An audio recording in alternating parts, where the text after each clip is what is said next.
All right, welcome Ninja, the clan leader of Savage Huts, an international clan, but you're French. And I understand that a lot of your clan members were surprised to find out they were being led by a Frenchman. Yeah. At first, they didn't know I was French, and when I told them, they were really surprised. Yeah. Well, one of the great aspects of Clash of Clans, bringing in players from around the world to play together. So next to you, we have Cerise.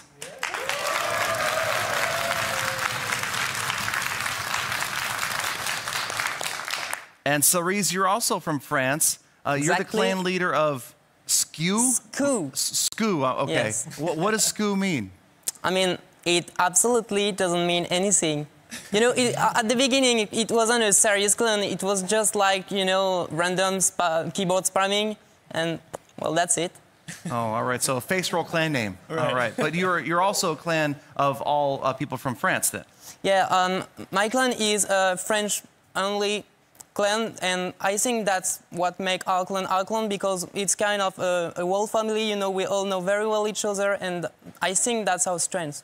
Excellent. All right. Well, speaking of knowing each other well, last clan leader but not least, Super Texan.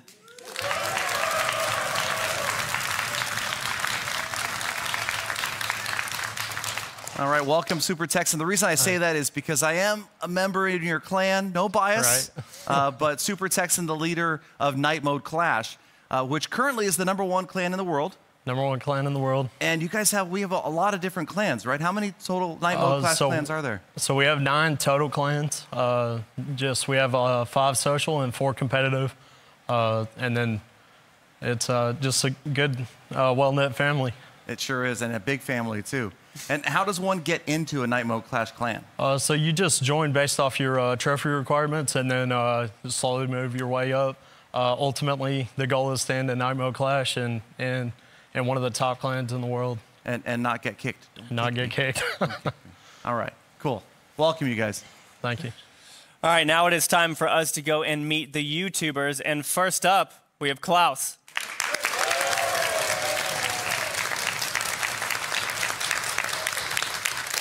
Now, Klaus, I don't know if this is a rumor or not, but something that I heard is you're related to Santa Claus. Is that, there's a relation there? Santa Claus, really? Right, right. Yes, actually, and me and my dad, Galadon, and my brother, Chief Pat, we go to his house for family reunions all the time. Nice. Sounds like fun. Is he a good gift giver? No, he gives all the best gifts to everybody else. That's unfortunate.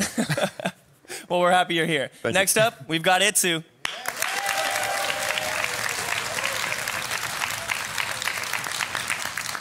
Now, Itsu, obviously this tournament is for Builders Hall 6, but you won the Builders Hall 5 tournament, is that correct? Yeah, that's correct. All right, so how are you feeling today? Do you think any changes caught you off guard, or are you feeling pretty confident coming into this? I think the changes are pretty, well, there are a lot of different changes, so yeah, should be pretty much open in every game. Awesome. Well, happy to have you back. Thank you. And next up, we've got Judo Sloth.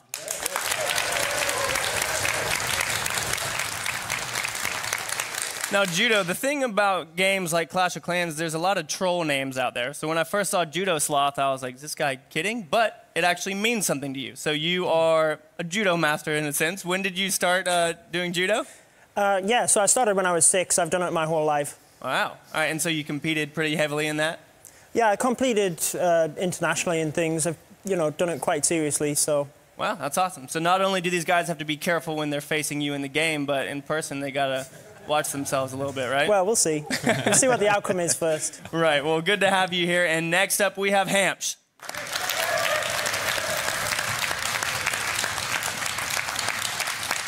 Now, Hamps, you are going to be facing someone very special in the first round. Who is it? I'm going to face Itsu in the first round. Right. So you know he won the last one. How are you feeling about this? Yeah, he's a good player. Definitely a very hard first matchup. Despite being a YouTuber, he's still one of the best players in the world. So, but I'm going to put on my Super Saiyan mode, so I think I'll be fine. Awesome. Well, we're happy all of you are here now. Galadon, should we go ahead and check out the tournament tree? Yep, speaking of matchups, let's go ahead and take a look at it. So we've got a tournament tree, and it's going to be a bracketed system again. We're going to have the clan leaders on one side and the YouTubers on the other. So we heard one of the matchups, which is Hampsh and Itsu there in the bottom left. Yep. But you can see all of the matchups are already set and ready to go. All right, so we've got Klaus and Judo Sloth, Wicked Tick, Cerise, and Ninja Heroes and Super Texan. But I think we should go ahead and jump into this. We should. We're best 2 of 3, and we're going to get the first one started, and I think it's the YouTubers that go first, right? Yep. Klaus, you want to head on up to the stage?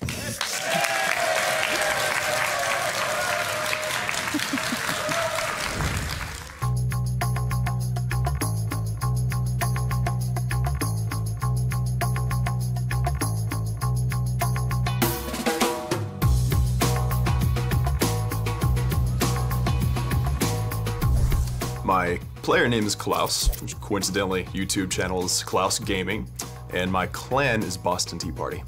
I may be the only Texan in Finland, except for Super Texan.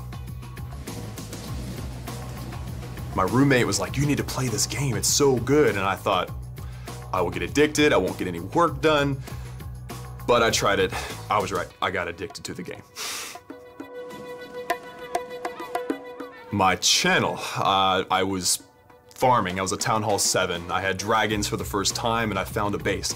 500,000 golden elixir. I was like, what is this? I got it all, showed my clanmates, they didn't care.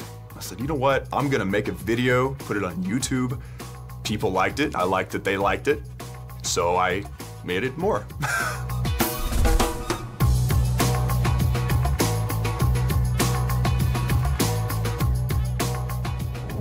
And Klaus's opponent, Judo Sloth.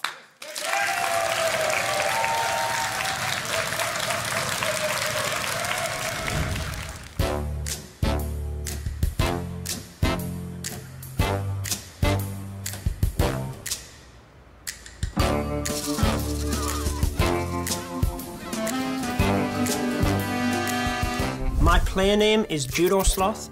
I'm a member of Elite Nation, specifically Red Elite and Elite Gaming, and my YouTube channel name is Judo Sloth, Clash of Clans and more. I started playing Clash of Clans much like many other people. A couple of my friends played the game. I reluctantly accepted after a couple of months, and here we are 4 years later.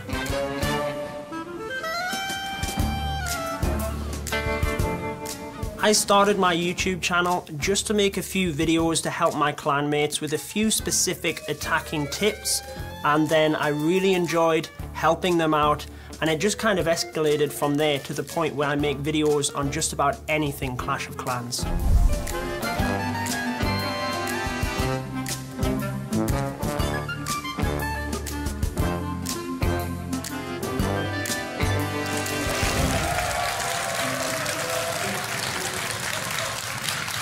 All right, so we've got both of our competitors on the stage, ready to go. First match, and it'll be best of 3, but again, slightly different than what you see in the live game because we're going to see both attacks from beginning to end. Yeah, in the live game, they are attacking at the same time, but here they actually get to watch their opponent attack, and they get to see whether or not they get stars, certain percentages, etc., and they can kind of use that advantage as they progress. Exactly, so slightly different, and first up is Klaus. So Judo Sloth, rather than being on the attack at the same time, is watching, and it does kind of change up the strategy a little bit, being able to see what happens, and this is our first look at a fully maxed out Builder Hall 6. All right, looks like Judo Sloth has a lot of walls, got a lot of different compartments that Klaus is going to have to go through. So looks like Klaus has his army set up. He's going to go with, barbarians, some wall breakers, dragons, and of course, cannon carts. Yeah, very much a hybrid army. I like the baby dragons in there. Yeah. And I like this base design. The empty compartments like that, really just kind of throwing players off.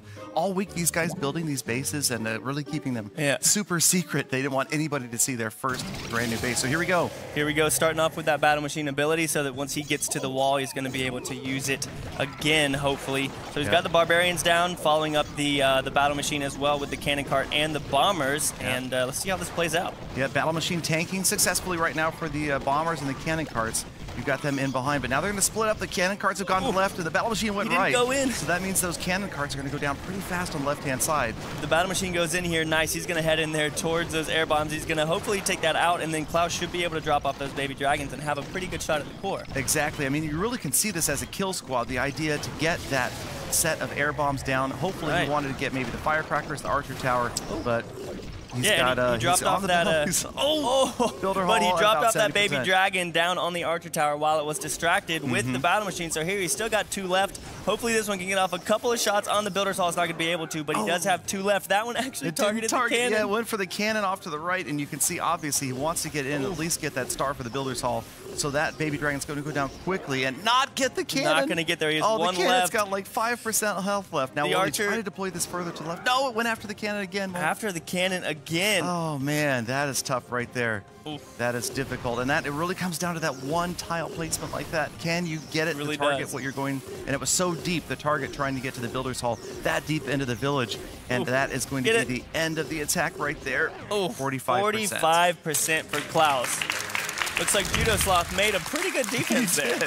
He did, and that's the thing about this setup. That's the whole thing about the Builder's Village. You've got offense and defense. Yeah. You know, back at home, you're really more focused on offense. Yeah. And here, you know, if you've got a great attack, you also have to have a great setup so that you can prevent your opponent from getting the 3-star. It's going to be interesting to see how these guys do that because some of them are natural attackers and some of them are just better at designing bases. So looks like we're going to have Judo Sloth going up against Klaus now. Let's see what kind of base he has set Exactly. Now, what Judo Sloth could do here is it change his strategy completely. Maybe go for some sort of army that's just going to pick off percentage points off the outside, not even worrying about the Builder's Hall. Yeah, so because we'll all he see needs as they is get that star and he's good to go. Exactly. So here we go. We're going to get our first look at Klaus's base set off to the left there. Right. And again, every base is probably going to be a base that we've never seen before because these guys working all week knowing how important it is to have a good base setup. Yep, so it looks like you can see his archer towers, 2 of them are set to long range on the outside, and then that one in the core is set to low so that it can get a little more DPS as those troops start to break their way into the walls.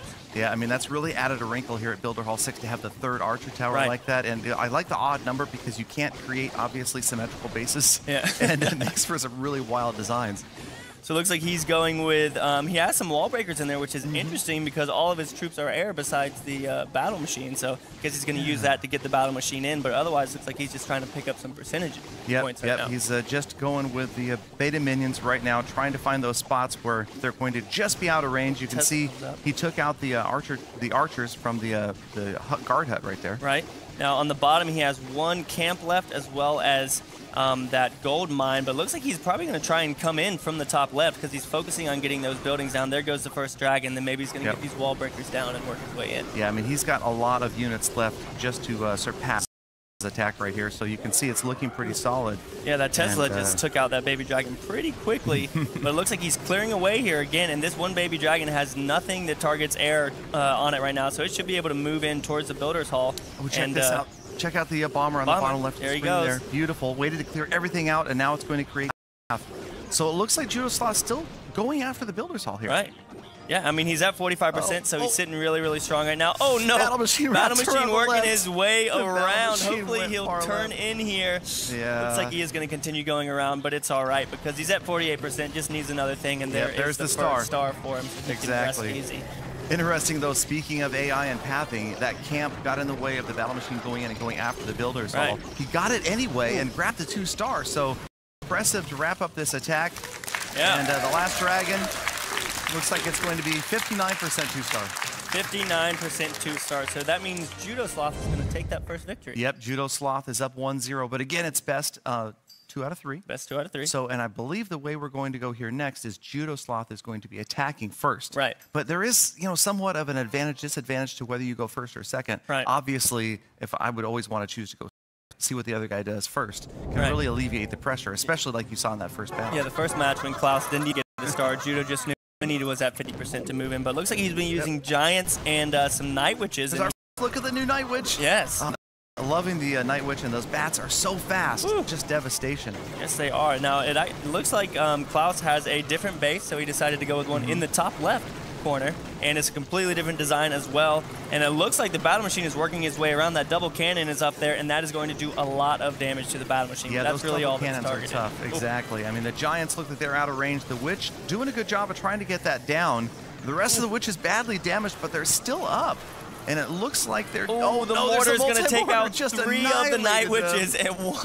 Oh, man. That is the danger. Even though attacking from the far side, that multi-mortar really can reach out and touch a Night Witch. Right. Did right there. It touched 3 of them, and they just got wiped out. And it doesn't look like there's anything... Oh, the Night Witch is coming back down. She's coming back. She's coming back down, so now there's something that can actually do damage to the Builder's Hall down there. Going straight to the Builder's Hall. The Giant's going to tank that Archer Tower. The Battle Machine is up, and... She's going to be out of range. Oh, my gosh. Oh, look at her. She's going to be out of range. Now, if the multi-mortar, if it goes after the Giant here, he's gone. The last 3 went after the Night Witch. Man. And it's going to go down. Wow. Wow. Oh, then she got sprung off the map. Wow, no 65%. Sooner did she take down the Builder's Hall, then she got sprung off the map by a spring trap right after the Builder's Hall went down. 65% two-star? Yeah, 65% wow, beautiful two-star attack right there. Solid percentage, and again, like we were talking about, that's what Klaus knows he has to face now. Yeah. He's got to get the Builder's Hall, and he's got to get nearly 2/3 of this base down. Right, so he's definitely has an intense match before him. He's got to do a little bit better than he did in that first one. Exactly, and it's definitely not like he can hear us right now and feel any of the pressure that we might be applying to him in this sort of situation. Not to mention the crowds, all the viewers and fans at home, his clan members, his family. Right, everyone's watching. Santa, he's at home. All right, so Klaus getting ready, and again, so 65% 2-star. Right. So these guys, you know, also maybe the nerves start to wear off. They're going to get into the rhythm today. Ooh. And here we go again. There we go. Looking at a brand new base. Very big core in the center, so it's going to be interesting if he does go in with ground troops again. Obviously, those crushers are spread out fairly well, as that roaster. So he's going to have to figure things out here very quickly. Yep. I mean, that's one of the great things about this is you do have the 60 seconds to prepare and to kind of, you know, take a look at exactly how you want to approach the base, changing up the army camps. That's one of the coolest things I love about the Builder's Hall. The fact that you can go in and then change your army. You don't have to be stuck to an army after you've already, found the base you want to attack. That's definitely where you're going to find skill in the players, is being able to look and examine a base and get it right the first time. That's one thing that I've noticed is a lot of these guys, when they play, the first time they might not do so well, but the other ones, as they progress, they kind of figure the base out. But it's that first one that matters. Exactly. You only get one chance of this. And here we go. So Klaus is on the attack, and he's already got all of the witches down and the bombers. He's got 2 giants left that he hasn't deployed yet. Yeah, he's got to get those in front of those Night Witches. They're going to go, 2 of them are going to go in on the left with the Battle Machine. Battle Machine's about to go down right there. Oh, man, Battle Machine's down early, and those witches are so high value. You really watch every single witch when you're deploying them, because keeping them up is key. Ooh, every single witch is very important. Taking down that low-range archer tower right there was good. And now, the cannon over there taking her out. That's oh my goodness, the roaster just fried those last 2 Night Witches. Another 42%.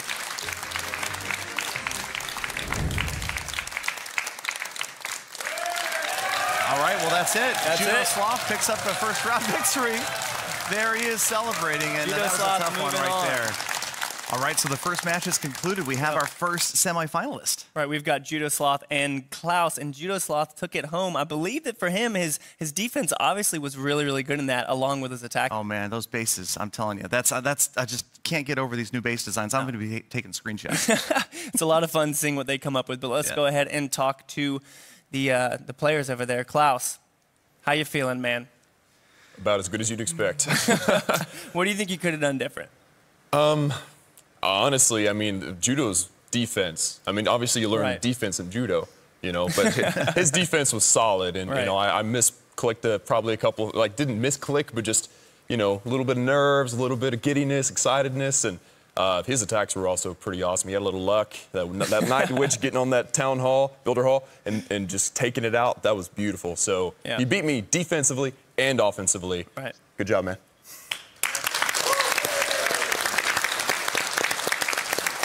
All right, now Judo Sloth, how you feeling, man? Bringing it home. Yeah, pretty good. I mean, it definitely helps to put your nerves at ease. When you first start attacking, especially when my Battle Machine started walking, I was like, it's all going to go pear-shaped. But no, definitely feeling pretty good. Yeah, you brought it home. You got the stars you needed, the percentages you needed. Good job. Yeah, thanks, man. All right, so it's time for our second quarterfinal match, and this will be the first match for the clan leaders. Yep. We're going to go ahead and bring out those competitors, starting with Wicked Tick.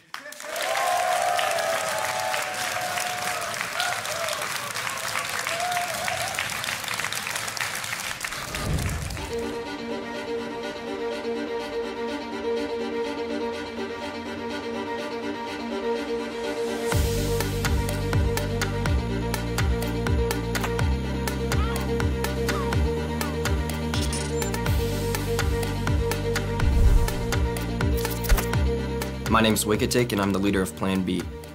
I started playing Clash of Clans back when it first released. I played it on and off for a few years, and then a lot of the updates came. I just got tired of playing it a little bit, but once Builder Hall came back, I came back to the game, and I'm currently the only player in the tournament who only plays Builder Hall. My clan's such a high rank in builder base because it's just a bunch of top players sharing ideas on a more casual pace. We don't push too much, we just kind of naturally grow, and since a lot of us are top players, our clan became a top clan. My biggest strength in the tournament is the fact that I was actually used to be a member in Savage Huts and Night Mode Clash, so I know how Super Texan and Ninja are thinking. I know their ideas, I know their attack strategies, and I'm a really good attacker myself, so hopefully I could bring that to the table.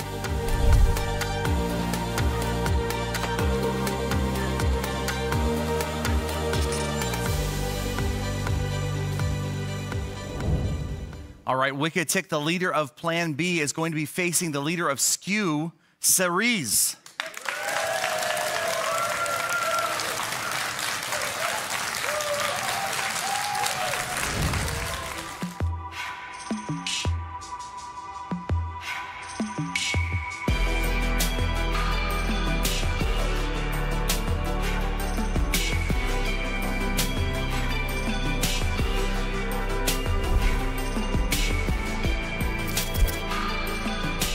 My player name is Cerise, and I am the leader of Skew. I am the type of guy that usually goes for a two-step attack with the kill squad, with the hero and the cannon card, for example, and then finish up the base with the baby dragon for the 3 stars. I'm really practicing a lot in a French format which is a 5v5, 1 hour, which is called the Clash Cup, and you have to think quickly. That's what is required in the night mode Clash. Well, I think our strength is to be French-only people, because you may think at the beginning it's a disadvantage to compete against international clan, but it's a thing that, you know, group us together, and we all know very well each other. We're like family, and that's our strength.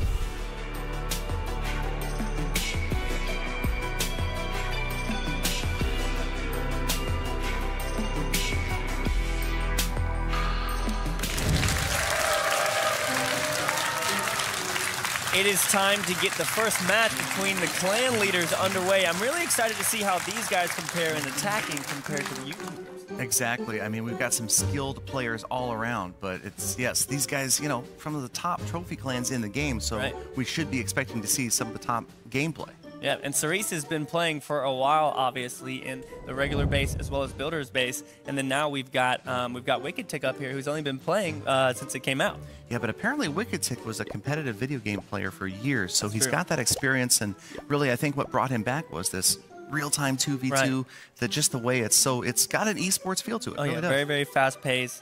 Knowing that someone else is attacking your base at the same time can be a lot. So we'll see how Cerise defends here as Wicketick gets his first attack underway. Looks like he's got a couple of Night Witches, baby dragons in there. Yeah, he was talking about this attack a lot this week, trying to use the baby dragons, but we'll see if he's going to make any changes. I love the fact that they've got such a long period of time to break down the base, but nothing compared to the week they had to build these bases. They get 60 seconds to try to figure out how to break them down. Yeah, so coming down to the match is about to start. He's going to start off with the baby dragons. So we went 2 camps dragons, 2 camps Night Witches. And he's just going to look like he's clearing out this bottom side, maybe going to save his battle machine to go in there and tank for those Night Witches. Yep, and look at the way he's keeping that tantrum going. He's deployed them just far enough apart that until the last 2 there joined on the single cannon, every single baby dragon was using that tantrum ability. Right, now he's done a good job of clearing this out, obviously. I believe that his battle machine is going to target the wall, try and get through that, but that double cannon is over there. They weren't able to take that down, and that's one of the worst things for your battle machine. It is. And here come the witches in the corner. That was a good deployment right there, just because the path that the battle machine took will clear out any bomb risk for the witches as they close in. The roaster looks like it is doing a very good job of holding up to its names, roasting all of those bats down as they get in there. The battle machine is at about half health, but he's going to have his ability again. And the Night Witches are patrolling around the side. Oh, they got hit by the multi-mortar. That's the Night Witches' bane. He's on the Builder's Hall. They're on the way. Oh, yes, got the Builder's Hall down for the first star. Builder's Hall is down. Night Witches are still working their way around. Oh, look at those bats come out. Some work. Oh, man. Are they going to get the Crusher? Yeah, it's gonna be close. They're going to get the Crusher and move their way on. So 48 1 star. It was looking like he might get a little bit more there for a second. Yeah, I mean, that was the thing. The witches are so fragile. They don't have a lot of hit points. Yeah. And once you lose those tanks like that, it's devastation. And the multi-mortar, oh, man, it really rains down just destruction on those poor witches. It takes them out very, very quickly. So now we are going to see Cerise attacking. I'm interested to see Wicked Tick's base here and see what he's going with. Maybe a lot of compartments, one big compartment in the middle. It's going to be good to see. Exactly. I'm excited about Wicked Tick because he's been talking a lot about base design, even more so than most of these players this week. He's really been focused on defense. So I can't wait to see what he's got set up. I really like that first base we saw from Judo Sloth with the empty compartments. There we go. Oh, and plan a B little at bit the of bottom. advertisement and a big compartment in the center right there. Big compartment in there. It looks like he's got his crushers on the bottom, so the top side doesn't seem to have too much splash damage besides that mortar and that roaster. Exactly. So it's really, you've got to either look at trying to attack on a far side of the ground defenses or the air defenses. You can see the air bomb's pretty well focused towards the center, towards the core, and the roaster as well. Yeah, he's got a bunch of archers in here. We haven't seen archers yet, have we? No, but I've seen this strategy used a lot over the past week or so. Guys using massive amounts of archers just like this. He's got all 4 archer camps. Wow. And what they do is they'll bring in archers and use them to pick off individual defenses. Right. And then sometimes if they got enough of those defenses out of there, the battle machine can just come in and wreak havoc. Right, and again, this is a benefit that Cerise has, being able to watch Wicked Tick attack first. Now he knows if he gets 50%, he's good to go. Yep, and here we go, exactly right here. You can see those using that cloaked ability. They're going to get all the way through that archer tower before they even are exposed. And they've got the job done, and this is what we're talking about. This is where you see the translation from clan war skills, that ability to focus specific troops on specific structures, just breaking it down to individual defenses, individual tiles. And knowing the amount of damage that he does, he knows that all he needs is 2 archers to take out that double cannon, to take out that archer tower, and then this side over here is going to be clear, because again, the mortar is far away, so I don't know if the mortar is definitely not going to reach the bottom part of the base. Exactly, and that's the archers can become exposed down there. They're just out of range because the double cannon does much more damage than a single cannon, but it's got shorter range. Right. So you can see the archers just kind of wrecking everything at the bottom of the base. Yeah, he's got 2 full more camps. He's got another 7 in that third one, and he's slowly just working his way around. He's got 2 minutes, so there's no need to rush. Exactly. He's got plenty of time, and again, he's looking at, was it 48% on that first attack? I believe that was it. It's going to be all about the percentages right here, and we'll see where he's planning on dropping that battle machine. Now he's going to have to deal with the guard post, the guard hut units there on the left-hand side as they patrol around. There goes that other cannon, though, so he only has 1 double cannon and then the regular cannon as well. Obviously, he has both of his archer towers still left, but he's got a good amount of archers that can come in here on the right side, going in to take out that Tesla. Check it out on the Tesla, exactly. Once again, using that cloak ability, wow. And it goes down, and he's probably going to do the same. Some free shots on the double cannon. There it is. So again, he's got plenty of swag units left, getting a little bit of an advantage, not having to deal with focusing on the Builder's Hall. He's got the win right here, and he never even used the battle machine. No, it's very interesting seeing that he did, in fact, decide to just go for percentages. No need to rush into the core, just slowly pick off things and take your time. Yep, so he's got the victory, and that's the interesting thing. It's so different than the way we're playing at home. We don't have that advantage, right? And you end up focusing and worrying about what's happening on the other side. You go in, if your attack ends first, you go in and watch the opponent still attacking. Right. And I love that one of the update facets was the ability to watch the other player attack. That definitely makes it a lot of fun. But here, again, I feel like they have a little bit of an advantage, obviously knowing what happened before. But this looks like it's going to be coming to an end. That roaster and that mortar are going to go ahead and focus on those archers. So we're going to finish this up at 62% one star. All right.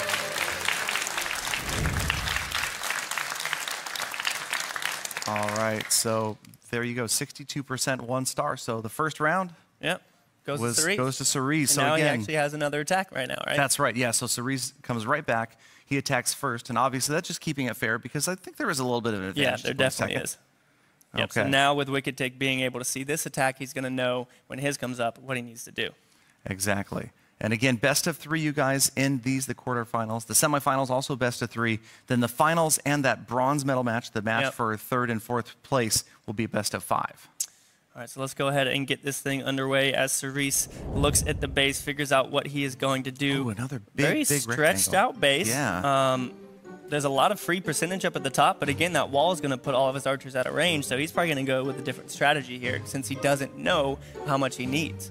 Exactly. I mean, he's got 32 archers queued up right now, but how they'll behave, again, dealing with that wall on the far left like that. Right. And I like this. I love seeing these unique bases like this. And obviously, these guys have only 60 seconds to try to figure out exactly how they want to approach this. Looks like the old beta minion, the meta minion. There it is, the meta minion attack with 2 camps of dragons and all of those minions in there to come in and do some good damage and clean some buildings up. Yeah, I mean, a lot of people called this the meta minion attack because a lot of players were using this at Builder Hall 5. Right. I would definitely think that at Builder Hall 6, the meta, like from what we've seen so far, it's completely different. I mean, we've seen a lot of different attacks so far. You have to have the ability to switch things up based upon the base layout. And again, that's what makes it so interesting. Right, so it looks like he's going to go ahead and just pick up some free percentage. He's got the laboratory at the top. Looks like that minion down at the bottom is in range of the firecrackers and that long-range archer tower. Exactly. So the archer towers, again, you see the short ones towards the outside have much shorter range and do that higher DPS, firing those arrows much more quickly. Right. So it's going to be interesting if he does go in the top. I believe at the top of the base, he's not going to have to worry about that short-range archer tower doing anything. He's going to go all in on the top. Here come all the minions. Watch out for those air bombs. Scorcher. There go the air bombs. It looks like Wicked might have predicted some sort of air attack from the top with that air mine up there, but he's coming in pretty heavy here. Doesn't have his battle machine down yet, so it's going to be interesting to see what he does with that in the end because he's got to go for this Builder's Hall, I would say. Exactly. He wants that Builder Hall, and he's got the air bombs just wiping out minions and the dragons right there. The roaster finishing out that dragon, so those minions have no protection from the air bombs. Oh, they almost have it down. They should get it down right there, and then that last and the first star. Nice. There's the first star, 50%, continuing to work his way in, but I don't know if the battle machine is going to be able to get in there and take out the Builder's Hall. Yeah, I don't know. Now, there's a lot of factors that are involved here. The battle machine deployed, of there he course, goes, on the coming left. in the top. It's going to be out of range of any defenses through both layers of walls, but will it target, say, the gem mine down or here? the elixir collector up at the top? Exactly. We'll see once it gets through that wall where it's going to go. And then even if it does go through, it's going to have to deal with those barbarians. So they might actually pull him towards the wall. Oh, it looks like he... Oh, wow. He kind of made a little bit of a turn. It looked like a little So I think Cerise is happy about this. He's got a good shot right here. Here they come. And here come the barbs. And that's actually good. The barbs have pathed out, so he's going to deal with the barbs before he's engaged with Crusher. And that's a big advantage for Cerise right there. And that Crusher is actually pretty low in health. Those baby dragons and minions were able to take it down. So as long as he gets there, takes it out, and it doesn't go towards the guard post or anything else, then I think that he should be pretty good. No, I'm calling 2-star for sure right here. Oh, it's definitely, although the caster's jinx Caster's change things, jinx. but it looks like this should be a 2-star. He goes through the Crusher. Here he goes, heading in. Nice. He's going to take that Crusher out in 2 shots. Oh, he is going to the guard post first. Now he's going to work his way towards the Builder's Hall. He's got to use that ability, and he's good to go. Oh, yeah. So there's another ability, and that's going to just one more shot. Second star. Still working his way around. He's not done yet. He might even get back to another ability. Yeah, Cerise is pumping up the crowd, and you're right. It's going to be a race to get this next ability. Come on, come on. Can he get it? And he's got another ability. No more double cannons to do any damage. He's going to get that nice 68. 68%. 68% 2-star there. That's going to be a heavy one for Wicked Tick to have to deal with. Now he knows he has to get that Builder's Hall. Exactly. That was well planned out, and that's one of the cool things about these attacks is they can really be drawn out like that. I mean, these attacks don't take the full 3 minutes, and when you're doing something like that, you've got the time to deploy the battle machine late, let it go through, and especially when you've cleared so many defenses out like that. Now, I wish that I had that gift of being patient. For me, I just get bored and I put everything down. Clearly, it doesn't end up working too well for me, but you can see Cerise and his patience, it really, really paid off for him in the end. I think I saw one of your iPads, actually, you wrote, like, play slow right at the bottom, right? Slow down. I always say it. It's key. It's key in a lot of games, and especially here now. Being patient, because you do have so much time that you really don't, there's no need to rush. But let's go ahead and jump into this one. Again, Cerise is defending here. Wicked knows what he has to do. 68% 2-star. He's got to get it done. Yep, so Wicked Tick now on the response. And so far he's got well, that's the camps from the first attack. Previous attack. And he does have to change up at least one camp in his next attack. Right. So that's one of the rules here. Yep, so they can't attack with the same army camp 2 attacks in a row. Right. So it does allow us to see a little bit of diversity of attacks, and he's put some cannon carts in there. Here we I like it. Cannon carts, we haven't seen those used. I don't think we've seen those used at all. Maybe Klaus used them earlier to get in over the wall, but yeah, maybe there was one attack, but I like the cannon cart. I think it's so cool. It's so unique, and it's just fun. If it's well used, if it's protected well by tanks, well is the they biggest can thing. really put out a lot of damage. So he's still clicking around here. He's got 3 seconds until it starts, but obviously he doesn't have to start right when it runs out. He can take his time. Exactly. He's got those 3 minutes to make sure he plays right. Now he's going with the same attack. Yep. So he's gone with the baby dragons and the beta minions.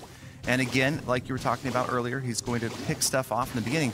But you'll notice that all 3 archer towers are set to longer range. So he's not going to be able to get much with the outside minions. They're not going to do as much damage, but they will be able to reach the troops before the troops can reach the archer tower.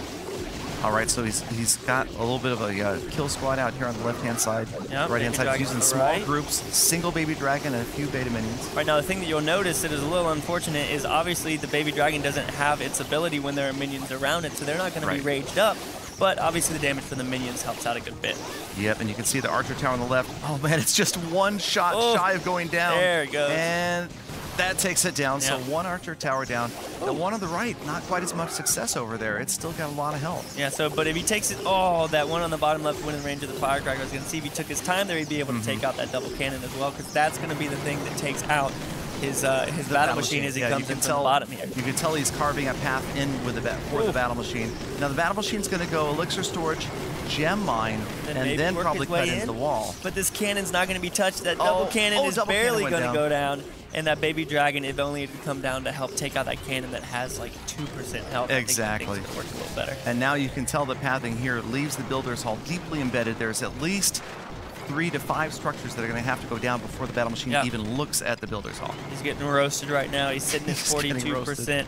And looks like he's going to be able to use that ability one more time, but he is stuck on that wall. Those level 6 walls, so tough. So tough, and that roaster, of course, is just as tough. And there it goes. Wow. So that's it, you guys. That's Cerise advancing to the semifinals. That's Cerise picking up a 2-0 win over Wicketic. Nice. All right. Cerise riling up the crowd there. He's super excited. He's got that victory, and he advances. So that's our first clan leader going to the semifinals. There we go. Cerise from the clan Skew. All right, so Cerise and Judo Sloth are the only ones that have progressed at this point, and then sadly enough, we've got Wicketic and Klaus who are now out. That was tough. I mean, so much preparation this whole week, and you can really see these guys were really relaxed, chumming up this week, and talking about strategies and base designs. And it really, when you get up there and you're in front of the crowds like that, and it's for the real money, it changes everything. Oh yeah, entirely. Wicketic, tough man. I know you worked all week on some base designs, didn't quite hold Cerise off. Was there anything you think maybe you could look at differently for base designs in the future now? Honestly, he just threw me off. I mean, that was really unexpected. Those larger style bases aren't my forte. It was a tough competition. He attacked really well. He defended really well. And I just wasn't expecting to actually fight one of my own bases that I practiced with earlier this week. There is a certain set of bases you're going to see. Box bases, rectangle bases, open design. But Cerise, you had such patience. Really so patient in there, waiting for individual structures to go down. Is that something you practice all week? Yes, I mean, this game is so random, and you have to take out the most random part that you can, so taking your time like that may help, and that's why I did that. And also, it's kind of related to the full archers, you have to be patient. Yeah. That's it. Definitely. Yeah. All right, well done, Cerise, and congratulations on advancing to the semis. Thank you very much. Now it looks like we are going to just jump into the next one with some of the other YouTubers. Let's go ahead and get after it. So looking here at the brackets, we've got Klaus and Judo Sloth. Obviously, Judo Sloth moving on from that one, and then Cerise moving on from here. Yep, so anybody who advances to the semis automatically qualifies for a prize because the 20,000 euro is split through 3rd and 4th place playing that bronze medal match for either 2,000 or 3,000 euro. Right, but enough about that. Let's go ahead and jump into it. Into our next YouTuber match, we've got Itsu heading up first.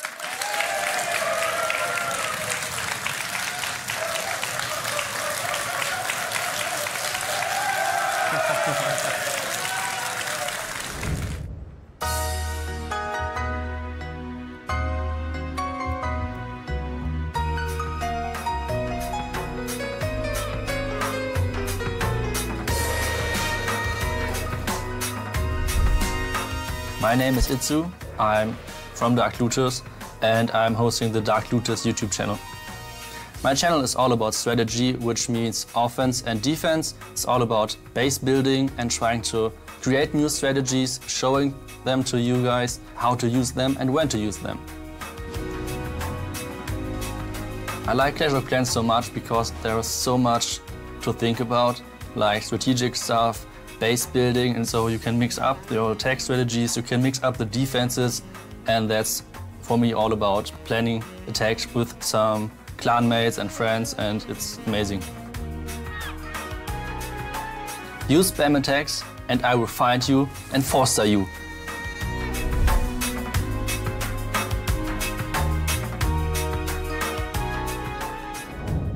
And Itsu's competitor, of course, is Hamsh.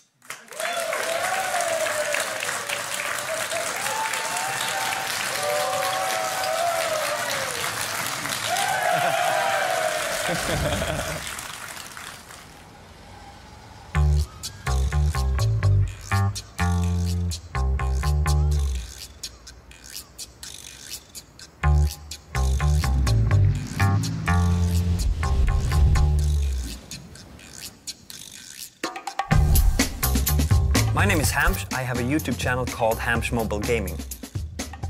I mainly focus to entertain, but also to educate as many as possible. I mainly focus on high-level gameplay, but honestly, my channel is for everyone.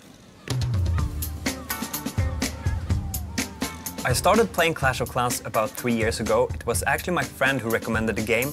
I was first like, nah, it looks a bit cartoonish, maybe childish even. When I started it, when I tried it, I was hooked, addicted right away.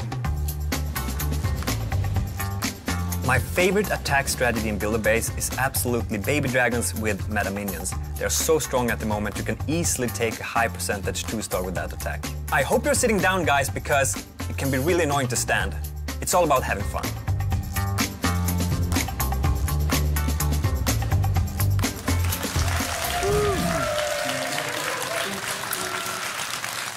All right, so a couple of fan favorites up there, and of course everybody excited to see Itsu play, having won that Builder Hall 5 tournament. Back to back again. I'm excited to see how he fares in Builders Hall 6. Obviously, a lot of new things being added, more walls, etc. But let's go ahead and jump into this. Looks like Itsu is going to be attacking first, and Hamsh has a base with a whole lot of compartments. Yeah, there are a lot of compartments in that base. It's going to be tough to break it down, but if anybody can, Itsu, and analyzing it right now, you can see him super focused, trying to decide what type of army composition.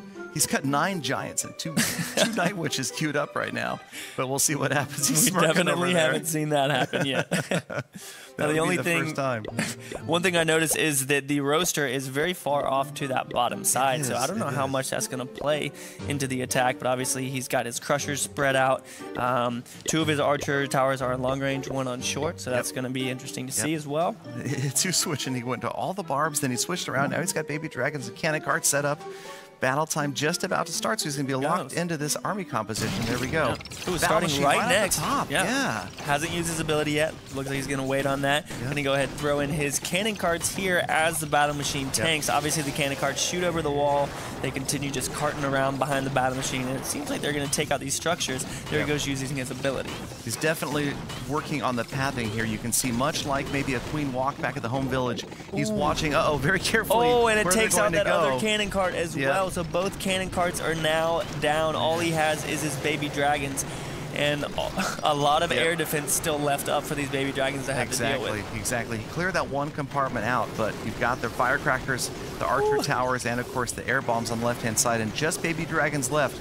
And he's trying, looks like he's trying to get in and get to that set of air bombs as quickly as he can to get it out of the way. Yeah, the battle machine went down there to the roaster. Baby dragons are working their way in. He still has 4 of them that he hasn't deployed here, up to 36%. Looks like the bottom right, he's going to be able to take out a lot of those structures with that one baby dragon. Oh, double air bomb. And they were almost wasted. Was that triggered by a ghost baby dragon right there? Right as it went down, it triggered those 2 mines set to air. Yeah, so he still has 4 that he can sneak in here from the bottom. Again, that roaster, it can be taken out by a baby dragon, but obviously those mines and those firecrackers over there can do work to it as it tries to get in there. Yep, so you know he's focused on trying to get to the Builders Hall. He's working on the firecrackers. They're going to go down pretty quickly.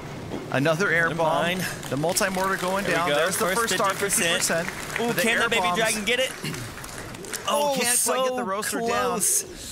2 baby dragons left, though, and you know he's trying to get in to get that builder hall. Yeah, he's very, very close. Has to get that roaster down. It's only a couple of shots away. Here we go. There it is. And, then here and comes one that going other for the baby builder's hall. dragon. Roaster down. Nice. The Air one up bombs top's gonna on the be left baby distracted. dragon. Will that single baby dragon be enough to get the builder hall down? He's pushing. It's a lot of damage. Look at that tantrum. There Here we it go. goes. There we go. Down it goes. Beautiful right there. Yeah, 65% two-star right there. Holy cow, right there from what you thought was big trouble. Just didn't look good in the beginning, and then all of a sudden he turns it around.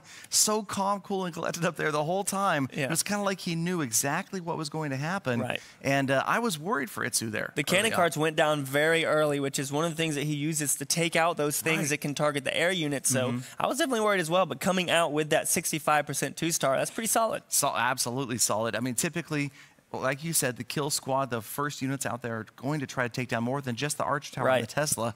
And but yeah, that's a solid score. So we're going to see Hamps right here. And wow, Itsu with a relatively, well, what appears to be a simple base design. Yeah. But obviously the placement of all of his buildings, he puts a lot of thought into that as well. But that big core in the center is going to be hard to work through. It looks like there's actually a lot of structures and walls in between the builder's hall. So it's going to take a big attack to get in there. Exactly. And really interesting is the set of all three Archer towers set at the builder's hall or to the right, all set to short range. Then on the left-hand side, the air bombs and the firecrackers. And that can really throw attackers off. It's like, I'm going to come from the right, but you've got those short Archer towers that do such a high amount of damage to any air units. And of course, the Night Witch, which everybody thought was going to just wreck and be OP, definitely a little more balanced than some people expected, and you can't just spam Night Witches and expect it. Right, she's definitely slowed down. Now he's coming in here with an attack that we have seen before with the Giants, the Bombers, and the Night Witches. Already dropped a Giant off in the back. Hopefully it gets in front of those Night Witches because, again, that is key. But it looks like some of them took some damage from that mortar right there, and he's got everything deployed here. Night Witches all behind, and a Battle Machine moving in. Yep, so carefully keep a close eye on the number of Night Witches, the number of Bombers that are up, because that's going to be the key to this attack. Right. You want to keep those up as long as you possibly can. The Battle Machine looks like he's not going to get another ability off. He's spamming already. Oh, he can't get it. Not going to get it, but the mortar is targeted on the Giant, so it looks like all the Night Witches are still up. All the Night Witches are still up. The Bombers are there. But no! Oh man, so fast! The Night Witches just went down so fast. There's the first star. Nice, he got that first star, but again, 65% two-star is what he needs to take this away, and it's looking fairly bleak. Yeah, no chance of getting the Builder's Hall. You're just going to have to look at the Bomber down there.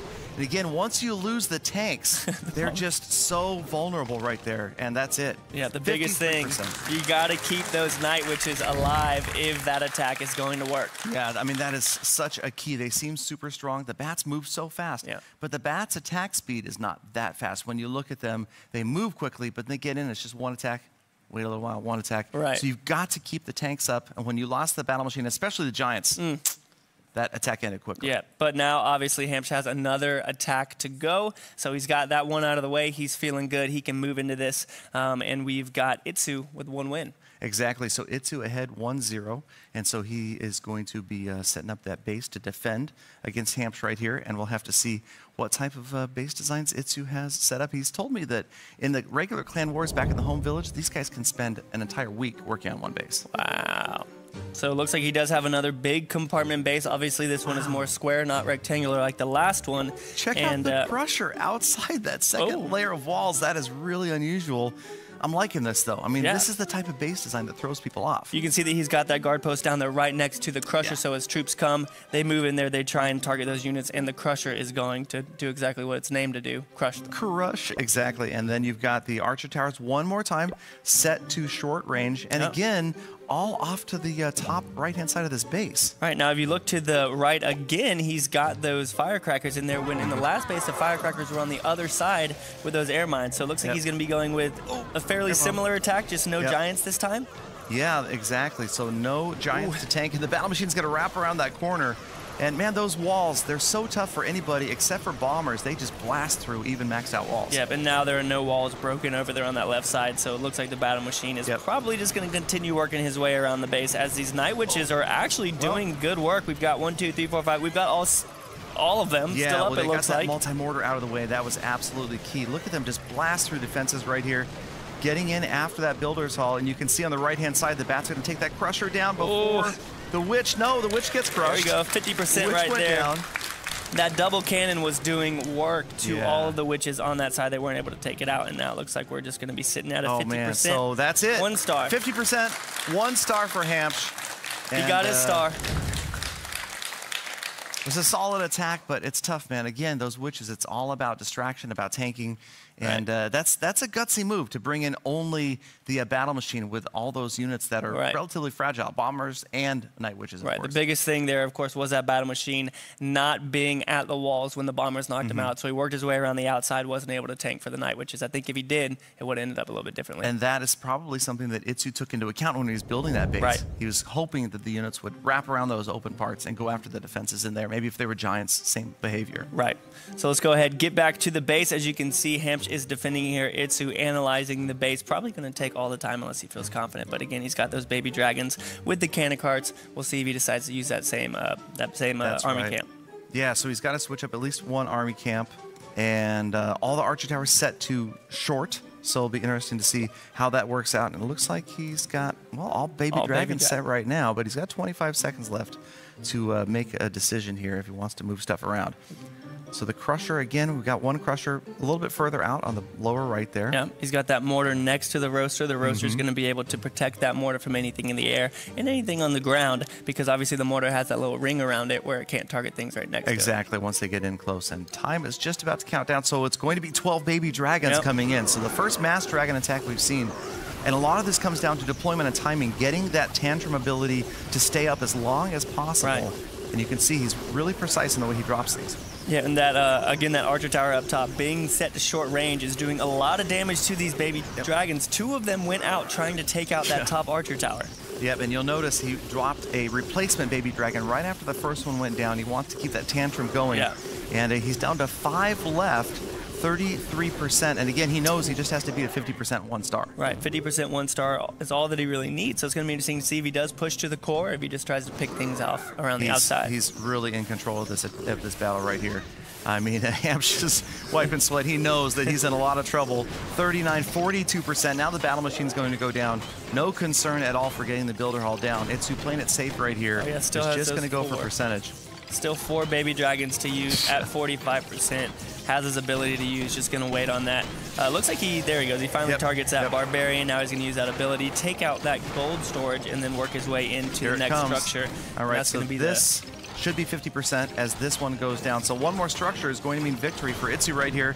Now the battle machine's going to get stuck on the wall. So right now we're looking at a tie, but obviously Itsu has 4 more baby dragons. So it would almost be impossible not to grab the victory right here. He's actually going to patiently wait, because you can see that the only defense that's raining down any damage is the multi-mortar. And since it's not one of those point defenses, it's not going to be doing a lot of damage. It takes its time. Sometimes it misses as its target moves. So he's going to move in here with almost a full health battle machine. So once again, I spoke too soon. He's going to annihilate this builder's hall. Now he drops in the baby dragons, and really just showing his dominance right here, where he only needed 1 more structure. Now he's grabbed a 2-star. Baby Dragon's getting more defenses down.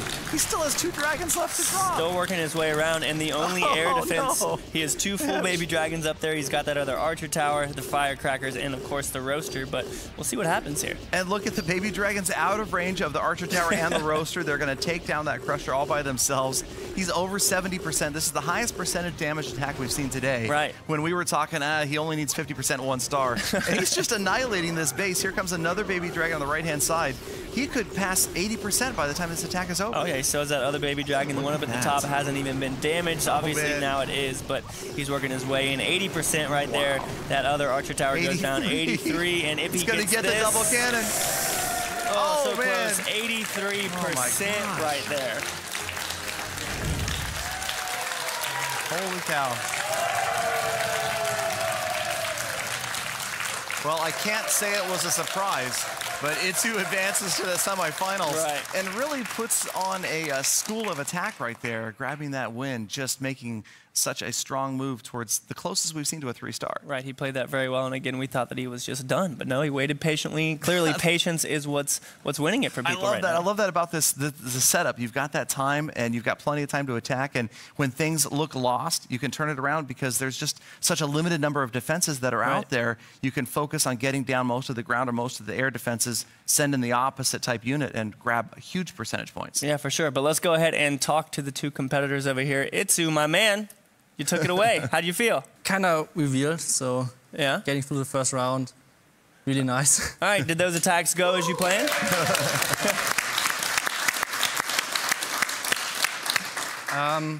Yeah, the first attack was kind of shaky, I guess, with the entry and the giant bomb out there. So that wasn't like intended, but in the end it worked, and the second attack was kind of good, I guess. So yeah. Yeah. Well played. Thanks.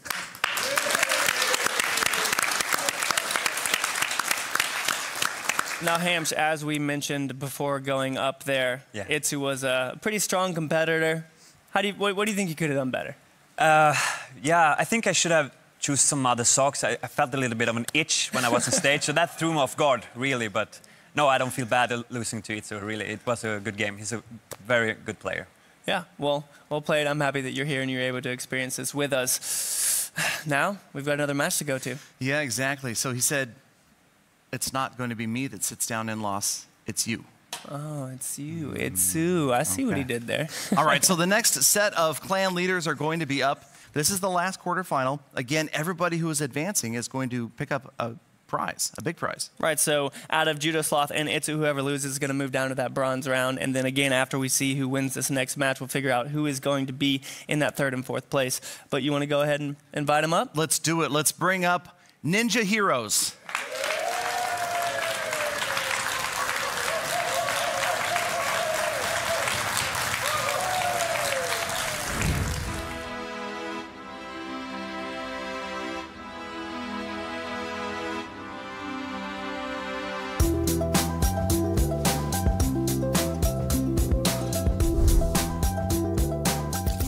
My name is Ninja Heroes and I'm from Savage Huts. No matter what you do, stay savage! The story of my clan is that first I joined Extreme Huts, that was the #1 clan in the world. Then I left it to create my own, and then here we are, #3 in the world. I think my clan is really good because we have some really competitive players. We keep pushing every day, and we just try to be the best in the world. My biggest strength in the tournament is that I'm really competitive, and I will try my best to make the best base I can and practice attacking strategies.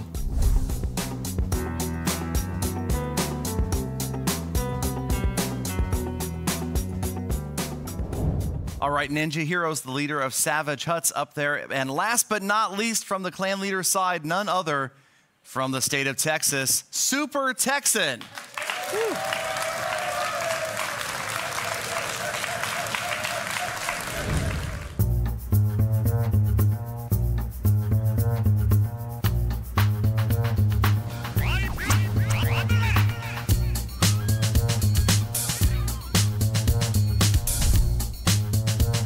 My player name is Super Texan, and I'm the leader of Night Mode Clash. I started playing Clash of Clans about 3 years ago with a group of friends from work, and then it just branched out into me joining some more competitive clans. The story of my clan is that we wanted a home on the Night Mode for some of the top players in the world to share base designs, attack strategies, and also dominate the leaderboard, so we created Night Mode Clash. I think my biggest strength in the tournament is going to be that I've won against a lot of the top players in the world on the day mode, and so on the night mode, I'm looking forward to using that to my advantage.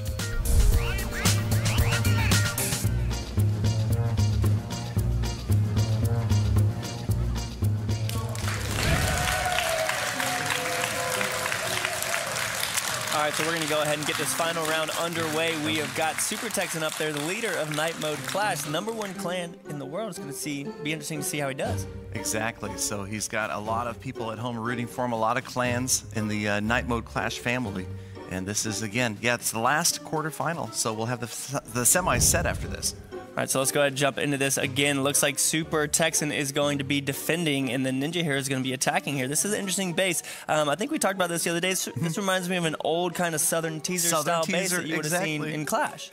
Exactly. I don't know where that term came from, but maybe some of my early Clash of Clans videos, but it's cool to see that builder hall set towards the top, and we're going to see some beta minions out there picking off those vulnerable structures that are just out of range. So again, we've seen this attack strategy a couple of times now. Obviously, they start off with the minions, clear out as many builders or as many buildings as they can. Looks like he has 2 of his archer towers set to low, and look at that, 2 unprotected defenses up in the top right. It's going to be interesting to see what happens. Yeah, I'm kind of surprised to see where that elixir storage is set so far out there to the top right of the base. Yeah. And then you've got exactly the cannon and the archer tower right there. So an unusual base, and definitely set up to maybe lure an opponent in to trick somebody. So I like it. Right, because he has 2 other structures in the walls with that gold storage and that elixir storage. So it's interesting to see him choose to put those defenses outside and put those buildings inside. Yep. So here we go. All of the minions are down now, and the dragons are going to try to move it in front of the minions. And just like we see with night witches and say giants, the dragons are going to try to tank for the beta minions. Right, and there isn't any big splash damage for those air units up there. The roaster is at the very bottom of the base, as well as the air bombs down there. So it looks like they're going to move in here double cannon down easily. Oh, looks good. 48. Here comes the first star. Any second. There it is. First star. First star. All of his baby dragons are down. All he has is those beta minions on that builder's hall. The bombs are doing work, and those might be out of range of any air defense. Oh, they look are. Yes, they're going to take it down. Get the builder's hall for the second star. Man, wow. He didn't even. I was thinking he was preparing to get the battle machine in from the left-hand side. You saw the double cannon go down. You saw the crusher go down the left-hand side. Didn't even become a factor. Now this is just bonus for him. He's got the 2 stars. Yeah. Now he's just going to try to rack up as much damage as he can. We'll wait and see where the battle machine goes. What do you think? Will it wrap around this corner? I think it might wrap around. It's going to be close. For his sake, hopefully it does, and it gets over. Nope, it's going to head straight in there, that double cannon, that roaster. And that's tough. And that that's archer like you tower. Said. Yeah, like you said earlier, Molt, the double cannon is just the arch nemesis of the battle machine. There we go. 68% 2-star. Not too shabby. Yeah, no, that's seriously, that's a tough score right there. And I was surprised. Again, I get excited about the way the builders hall bases are set up like this, because you see what looks like an attack that might be going well. Boom, next thing you know, it's shut down by the big mines or something like that. And the opposite can happen as well. You see an attack that looks like you have no chance, and next thing you know, 1 or 2 units just crush the base. And 68%, again, is pretty solid. So Texan knows what he has to do. He knows he has to get that builder's hall, and he has to get over 68% in order to take this home. Yeah, so he's got the advantage of going second, but the advantage is definitely diminished when your opponent has grabbed 2 stars. Right. So again, a big core on this one, a little bit designed differently than some of the other ones, where it's very symmetrical, it's square or rectangular. So this one has some interesting wall placements around the outside. So we'll see what he decides to do here. Yeah, I like this. He's got the multi-mortar, the roaster, the crushers, and the air bombs all set up right adjacent to the builder's hall there, trying to protect those major defenses. Right.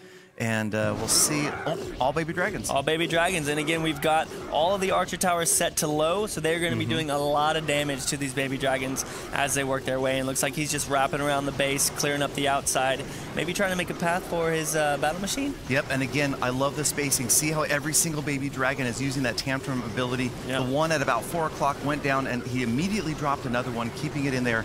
Because what's happening is the dragons are actually tanking for each other. Right. That's the advantage of dropping them all at once like that. They're going to take fire from a defense so that another baby dragon can get in and take the defense down. Yeah, here we go. He gets his battle machine in there tanking for the roaster, but big air bomb going off there. Battle machine stuck on the wall, so this is it. 53% 1-star right now. He knows that he has to get that 68. That battle machine's got to get in there. But the crusher, is he going to be within range of the crusher? No, he is. He's within range of the crusher and the double crusher cannon are going to take he's not even down. Oh, man. Tough one. Tough one right there. So the first win is going to go to Ninja Heroes with that 68% 2-star. Yep. That was a solid defense right there. Good attack. Just didn't quite get that crusher down in time. And the roaster, it's it can be tough. It looks super intimidating and obviously harder on maybe the units that are more fragile, like the Night Witch and the Bomber. But that double cannon, man, really ended the battle machine. Yeah. You don't like seeing that. But now, obviously, Texan is going to be attacking again. So this time, Ninja Hero is going to have the advantage going into the next one, being able to see exactly what he has to get in order to take the win.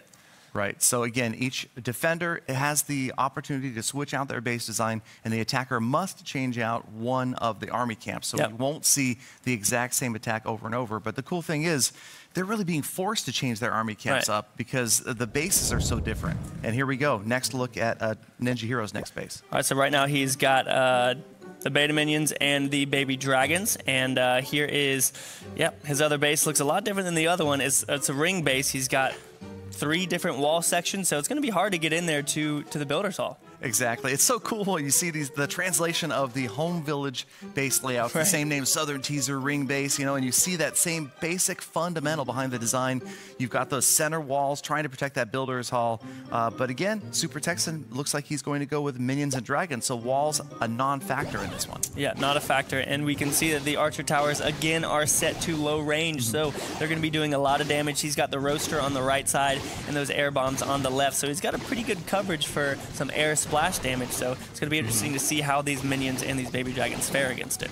Yep, and you can see even though the beta minions did take out structures, they're going to be within range of those short archer towers once they move in. So the first dragon is down, and again, that one's going to try to tank the firecrackers for the minions. And here comes the big wave. Everybody's down. There it is on the right side, not close to that roaster. So if they do push a little bit left, they're going to avoid that roaster. Big bomb going off up there, taking a lot of minions. And then here come these air bombs at the bottom. They're going to be doing a lot of damage to both of the units. Now, it looks like that baby dragon right there might be pretty healthy. It's down to 50%, and everybody bunching up. That's not going to be good for Splash. Both baby dragons go down. Got the first star. He has a pretty clear path to the Builder's Hall. Clock Tower goes down on the left, so now his battle machine has a pretty clear path into the core. Except for the fact that there's a wall around the Builder's Hall. There's no chance now that the battle machine's going to get to the Builder's Hall, unfortunately. And you see it's going to go right after the air bombs. And man, that's the thing. I mean, those level 6 walls. I said earlier it was the wrong thing to say because, of course, the walls are a factor because you're always going to have a ground unit in this. You can't set your battle machine to air. Right. Oh, wait. Yeah. Future update leads? Oh, who knows? Air mode for battle machine? He's going to get a blimp. So he's working his way around, heading up to his nemesis right there, the double cannon. Going to take him out. He's going to get his ability, continue working his way around. But again, he's not going to get to that core unless he takes out all these other structures. Next hero to be released, Battle Blimp. I like that. I like that, the Battle Blimp. So yeah, so definitely Super Texan's going to be held to 1 star. And go down there, 62%, 1 star. And that is going to be it. So Ninja Heroes knows what he has to do. If he gets that Builder's Hall, he's golden. Doesn't matter about the percentage at that point. All he needs is those 2 stars. Exactly. So there's kind of a couple ways that Ninja Heroes can approach this. He can just try to pick off outer structures and go past that 62%. Right. Or like you said, focus on the Builder Hall and the percentage above 62. So there's a lot of different ways, and it'll depend upon the way the base is set up, obviously, that will determine what Ninja Heroes brings. And again, it's so different. I mean, maybe if it someday they were to set up like a tournament mode in the game, then it would work like this. Right. Because it definitely changes things up than the way it works in the game for all of us at home. Knowing how he has to attack. So now he sees Super Texan's base. He can look at it. This does look fairly similar to the last one with the Builder's Hall kind of towards the top of the base. And then these walls down at the bottom that kind of funnel things in. This is very interesting. He only has 1 full compartment. All the other ones are completely open. Yeah, that's true. It's kind of a labyrinth path here. You see in the bottom right where it's going to lead the units in there, and maybe a good use of spring traps or push traps. Yeah. Those are so key. You have a base like this, even though we're growing, now we're at Builder Hall 6, they're much, much smaller than, say, like a Town Hall 9, 10, 11. Right. So I feel like at least the spring traps, the push traps are so high value. Yeah. They're much more important here than they are at home. They most definitely are. And again, we can see throughout this thing a lot of walls that aren't really being used. We got some doubled up. We've got some almost buttress type walls that are hanging off the top because you can't move singular walls. So it's interesting to see how people deal with that when these bases are designed. Yeah, it's so different than back at home. Again with those walls linked like that. Yeah. And all right, so we got, well, Night Witches and some beta minions and giants. Yeah. So it looks like Ninja Heroes is going to use the beta minions, try to pick off some outer structures, right, and then the giants to tank for the Night Witch. Oh yeah, because there's not that much air defense down at the bottom, and the archer towers are actually set to low up at the top. Exactly. So again, trying to take advantage of that range where you can get those beta minions in. Obviously, they have that long shot ability before they move in a little more closely. high hit point structures on the right-hand side, both of those elixir storages are going to go down. Yeah, now, one thing that I noticed about this is that he doesn't have any wall breakers, so getting into the core is going to be a little bit of a challenge for his battle machine. Something is going to be hitting on those walls for a while, whether it's the Night Witches, the Giants, or the battle machine. Yeah, that's true. So only 3 Giants. Again, you're so limited in the army camps being so small like this. Right. You don't have a chance to bring just mass amounts of units, and every single unit counts. It's funny, when we watch the Night Witches, it's like we'll see all 4 of them go down, and it's like if any of them go down, it's like, no, you got to watch out. Everyone is such a high value attacking troop. That's terrible. But as we can see, Ninja Hero here has a lot of patience, kind of like Cerise. Both these Frenchmen know what they're doing. Air Bomb's going to go there, do a little bit of damage to that beta minion. And he's still slowly just chipping away. He's got 1 minute and 40 seconds left, so he hasn't dropped off a single Night Witch. He's going to have to build up a big push here. Looks like he's up at the top. Here he goes, dropping him off.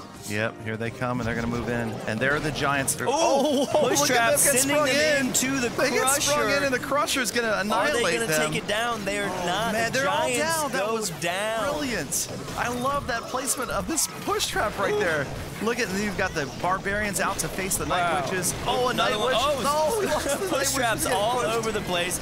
But he does still have 3 of his Night Witches alive. And look at this. They're on the battle machine is on the wall that goes in there. So as this continues up, the bats are doing work. Looks like that Night Witch is on the builder. He gets the ability off. There's the first star, 42%. 42%. But it's not over yet. No. He needs 20 more percent, and it doesn't look like it's going to happen, you guys. The battle machine's going to go down, and Super Texan is going to pick up the win in this round. 45% obviously is not higher than 62. The key play there was that push trap taking out those Giants. I'm not biased at all. My clan leader winning that one. Good job, Super Texan.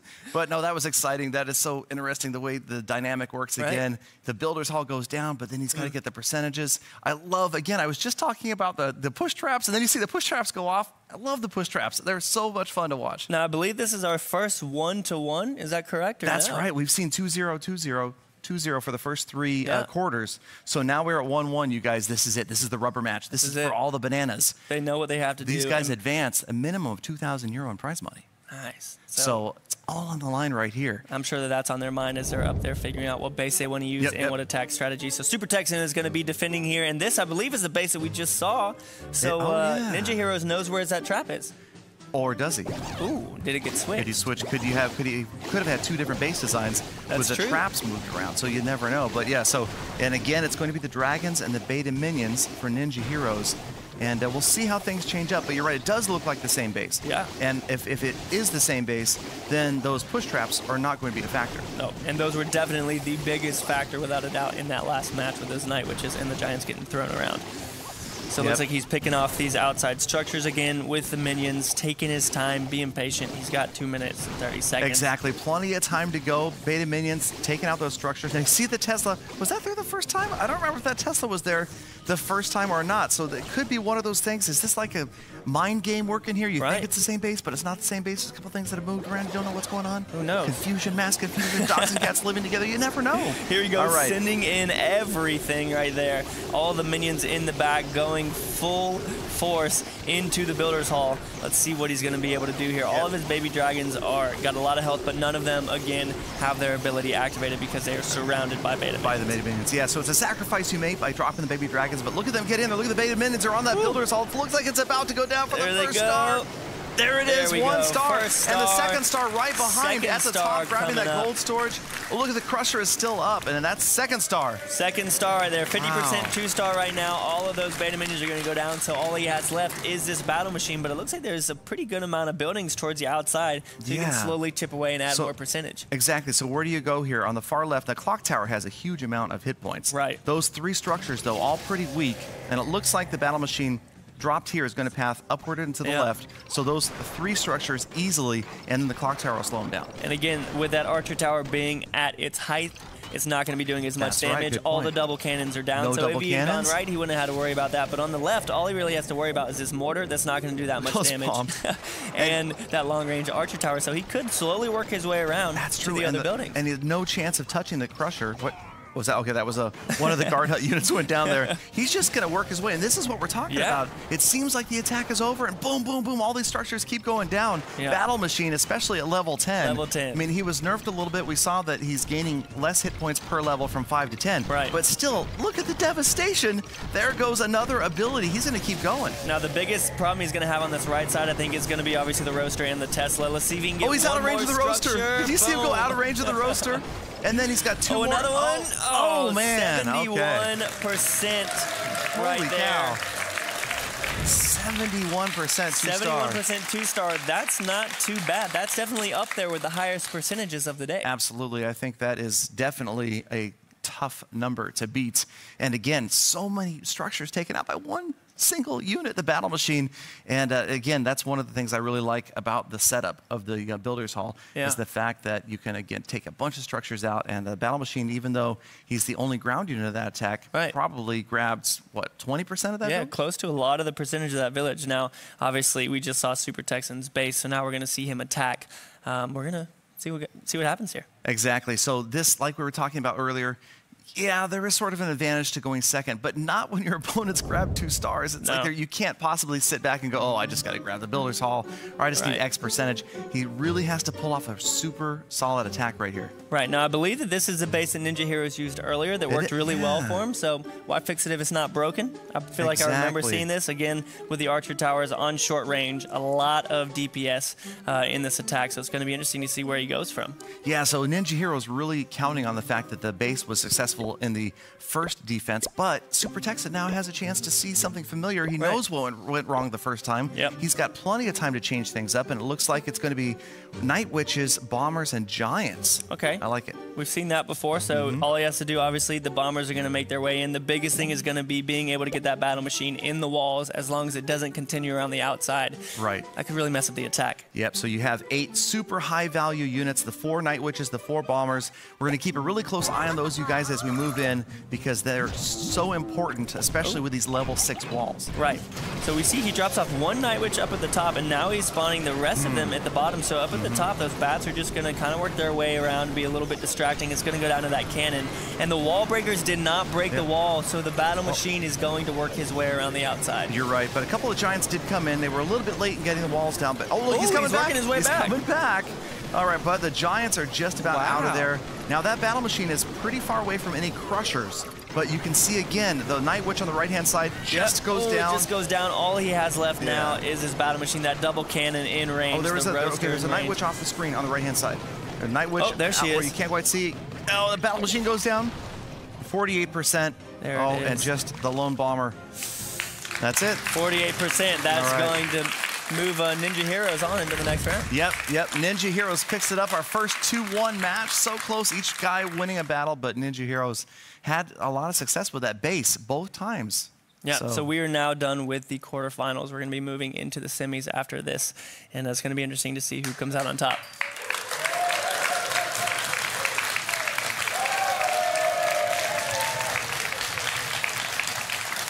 All right, so we've got our semifinals set right now as our 2 competitors are going to return our clan leaders. That was a tough one. That was definitely a tough one. We have Judo Sloth and Itsu and Cerise and Ninja Heroes moving on to the semifinals. Super Texan, you know, it was a close one. It was 1-1. You guys each won a battle, but that base really kind of confounded you. I mean, that was a tough one. I was trying to break it down too. It's a tough one to beat. Yeah, it was a tough base at the end. Ninja's a very good attacker, so very tough loss. All right, well fought, good effort. Night Mode Clash. But Ninja Heroes, well done, and like Super Texan said, credit to you. Those were some really well orchestrated attacks. Yeah, that was really, really close. But I was very patient on the minions to get some percentage, and yeah, I won because of that. I think so. Yeah, definitely. The patience. So much of it comes down to patience and waiting, and it's so different than the home villages where you see a lot of these war attacks. Players will run out of time before they can get that 3rd star. Right. And here, these guys have plenty of time. Oh, yeah. And using that can make a huge difference in the outcome of the battle. For sure. All right, so we are moving into the semifinals here, and we're going to be seeing Itsu and Judo Sloth go after. Now, the thing is, if they lose, that doesn't mean they're out. They get to move down to that bronze bracket. So 2,000 euro or 3,000 euro for 3rd and 4th place. But I'm fanboying a little bit right now. I want to see Itsu attack. I'm ready to watch really excited about this. Let's get it underway. Judo Sloth is going to head up there first.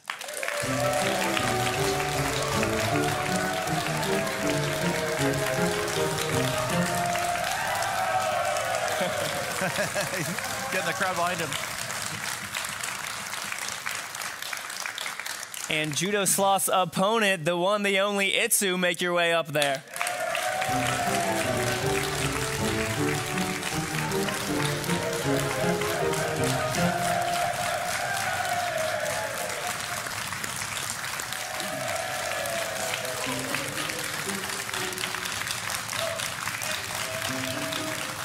All right, so here we go. The next set of YouTubers up on the stage, and this is a tough one. This is a tough one. In sports, I tend to root for the underdog, the guy who's not expected to win. And I'm a big fan of Judo Sloth. I love his YouTube channel, and Itsu's got a great one too. He runs the Dark Looters YouTube channel. Right. It's going to be an exciting matchup right here. And again, all these guys getting prize money, and we're still 2 out of 3, right? We're still 2 out of 3 right now. And the interesting thing is, Itsu's gotten the highest percentage so far with that 83% 2-star earlier, and he's defending here, so we'll see him attacking a little bit. But right now, Judo Sloth is inspecting the base, and this looks a little different than some of the other ones Itsu had. Before, it only had 2 compartments in it, I believe. Now this one's got a couple. Yeah, so it seems like a simplistic looking base with only a couple of compartments outside that big main one. But you know that Itsu's put a lot of thought into the placement of every single structure. The crushers, the roaster, the air bombs, they're kind of exposed out to the right-hand side. See how the air bombs are so close to the edge of the base?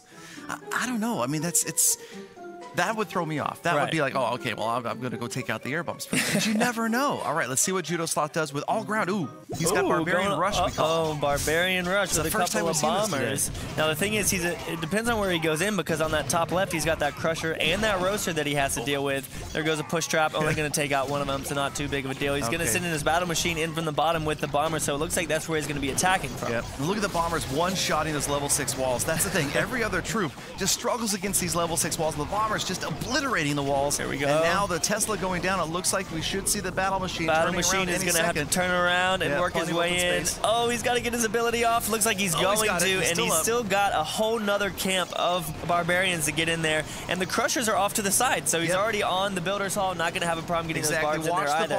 Watch the bombers. 4 of them. Oh, 3 of them left. There they go. 2 of them left. Mortar's targeted on them, but he's going to get that first star. 45%, still going. Is he going to get the 50? Every unit is down at 48%. Well, that bomber on the right-hand side should be... No, is it? Is it not? Oh, no, it's going to. No, it's going to take out the gym mine. Oh, no, it's shooting. Oh, no. Oh, it moved. God, he ran out of range of it. Oh, no, it went down. Oh, man.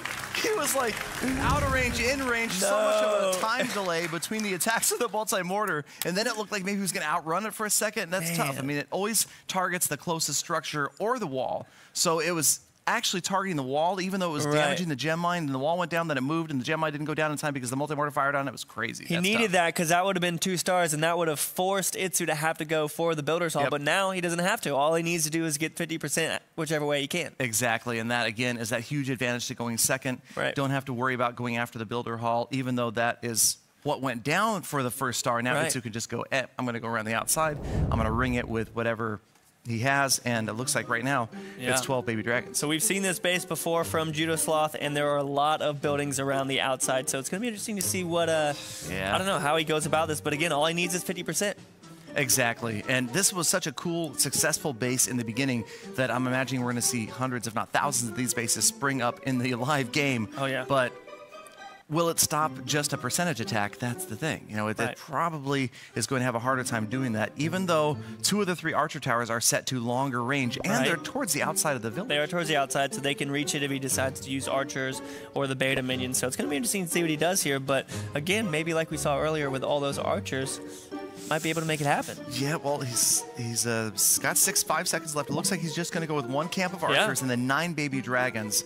and a little insurance there with the archers. Right, and one thing that we saw from Itsu earlier on was that even once he won, he kept going. So I don't think he's going to settle for that 50%. No, you're right. He's going to go for You're right. He's going to go for it. I bet you anything that Itsu's hoping for a triple here at some point today.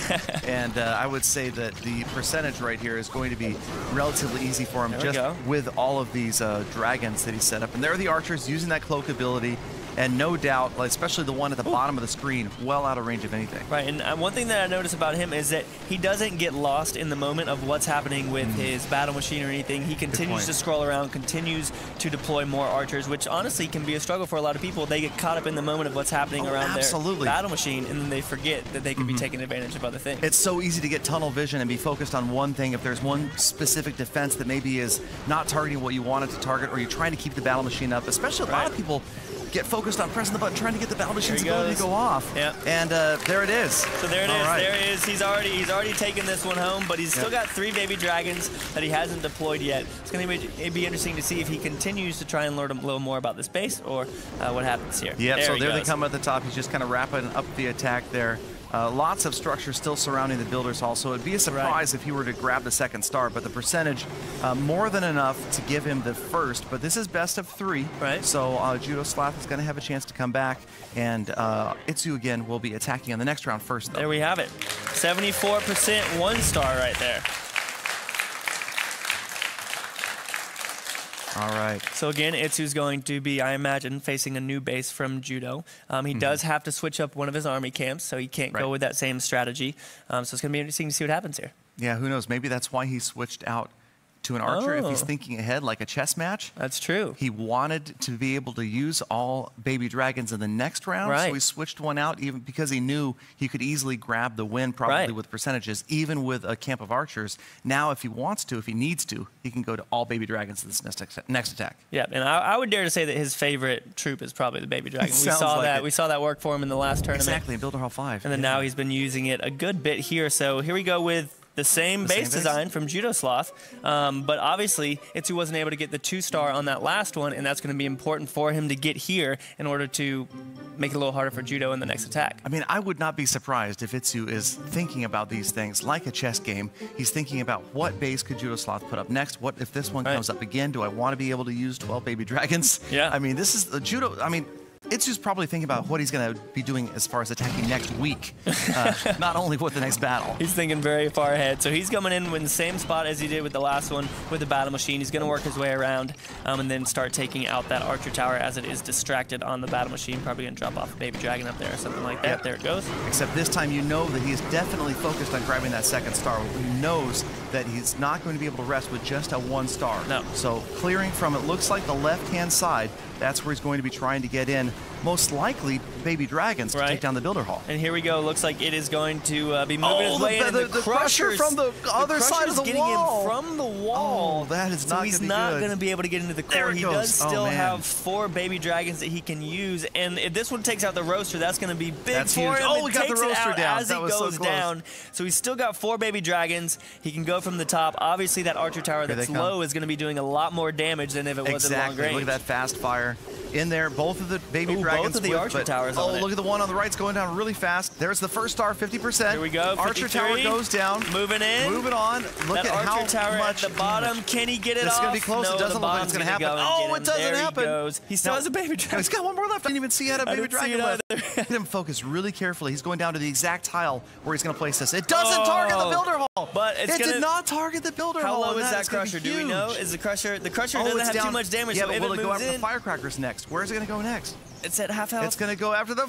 Oh, it starts the Builder's Hall. No. It doesn't do it. It can't happen. One more shot there. 56%, and here... 56 1-star. Judo has got to be happy over there. You can see the smile on his face. He's pumped up. Because now he knows he doesn't have to get the Builder's Hall. Right, all he he's has got to the do... same advantage that it's the first time. Right.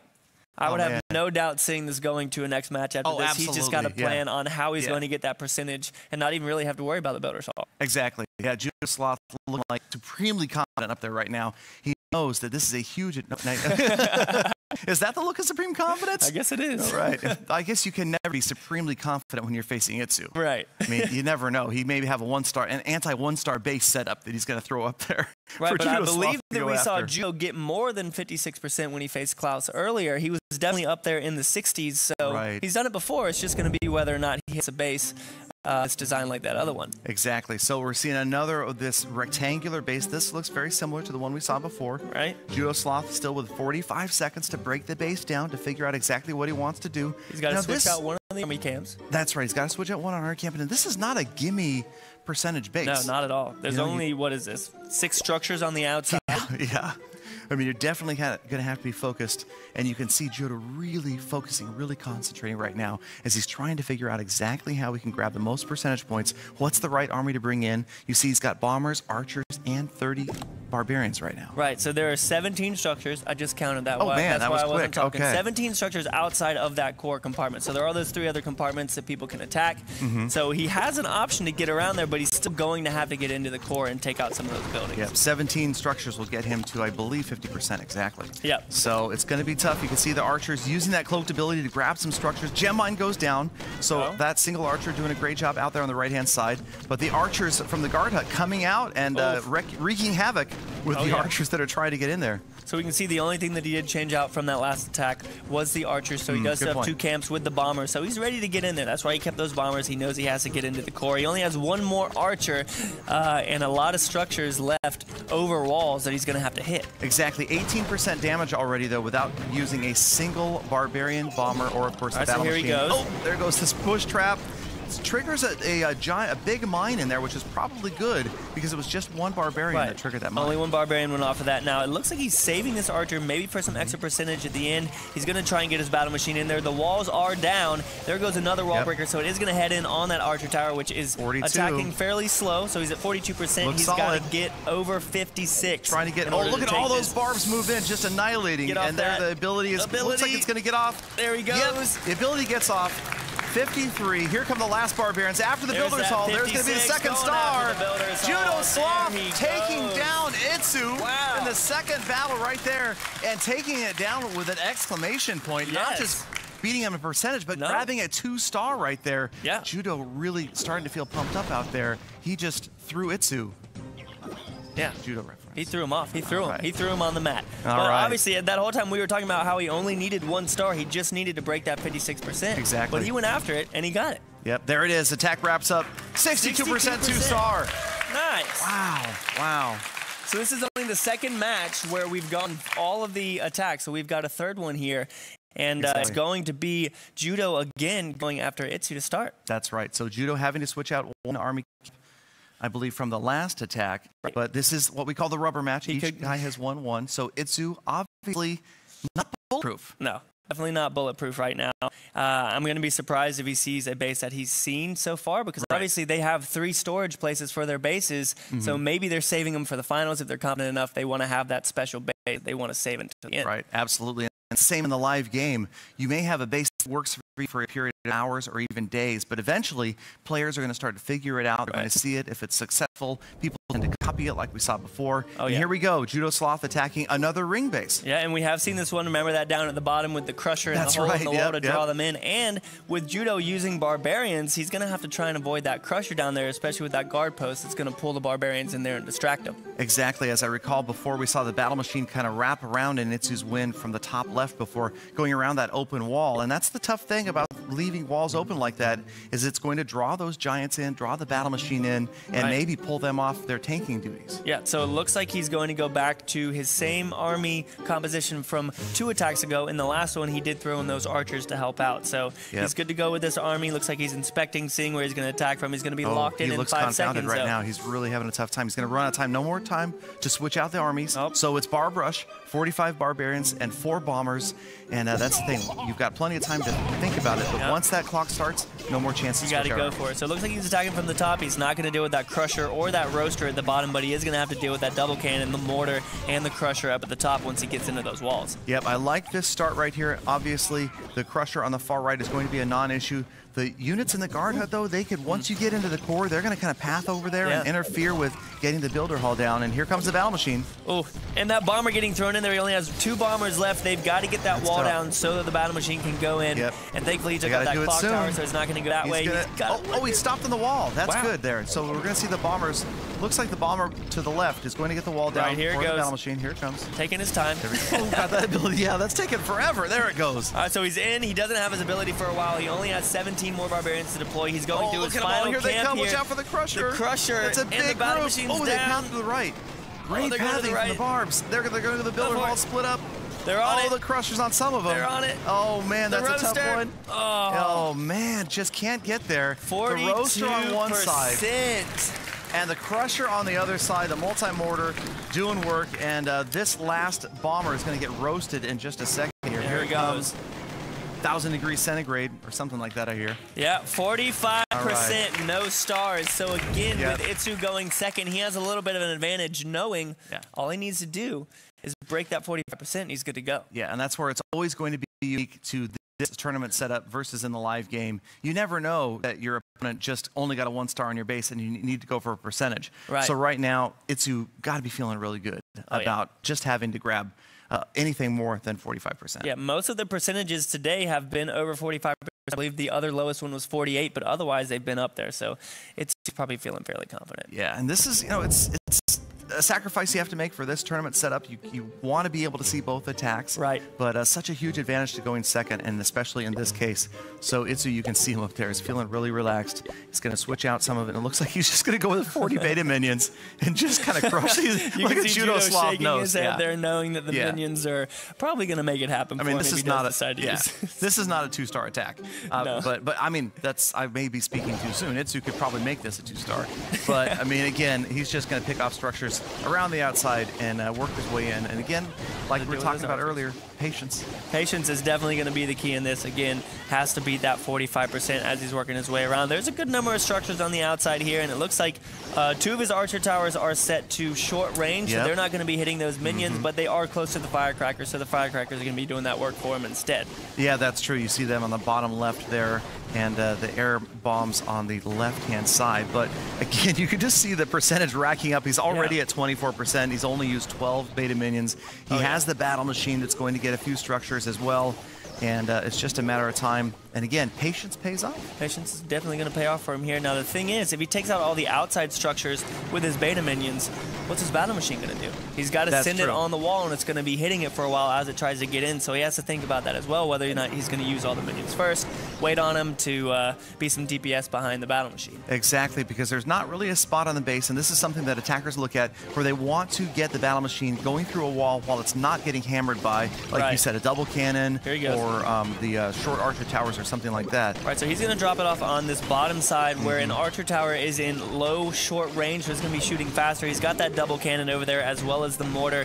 He's up to 45%. One more structure, it's all that's over. It right there, and after he takes this out, that's going to be that's going to be it. And it's going to be Itsu just about to advance to the finals. There it is. Itsu is going to the finals, beating that 45% that Judo Sloth got. Man, there is the first star, 50% still going. He had 16 beta minions left, so I would imagine that we'll see if Itsu's going to try to grab that builder's hall here for the second star. Be interesting that double cannon doing work, but it is going to go down there. Is he going to get that ability off? Just barely. Got it up one more time. Only 8 more beta minions to use. It's probably going to be in the end of it as they get roasted there. Yeah, the roaster's still in the way, and the air bombs, and of course the short archer tower. But another solid attack, and probably not a surprise to see Itsu in the finals going for the 10,000 euro prize. But Judo Sloth put up a great effort there and forced Itsu into that rubber match. Right, and now Judo obviously not completely out. He's going to move his way down to that bronze bracket where he still has a chance to get 3,000 or 2,000 euros. Exactly. There we go. Itsu getting the crowd all riled up as he makes it to the final round. And there's some sportsmanship from Judo as they continue to cheer for him as well. I mean, these guys knew they were really up against it. Anybody having to face Itsu. He's just got such a reputation, and it really continues. I mean, it's one of the most definitive attackers in the game to be able to say that he is the best attacker in Clash of Clans. Just consistency has just been time and time again. He's definitely very well known for his ability to do that. But let's go ahead and check out the tournament tree as we send our first person into the finals there. So Itsu's going to be in there. Judo Sloth obviously down to that bronze league. We know what's going on. We are moving on to the next match, and it's going to be the last semifinal. It's an all-French semifinal. We'll bring those guys up, starting with Ninja Heroes.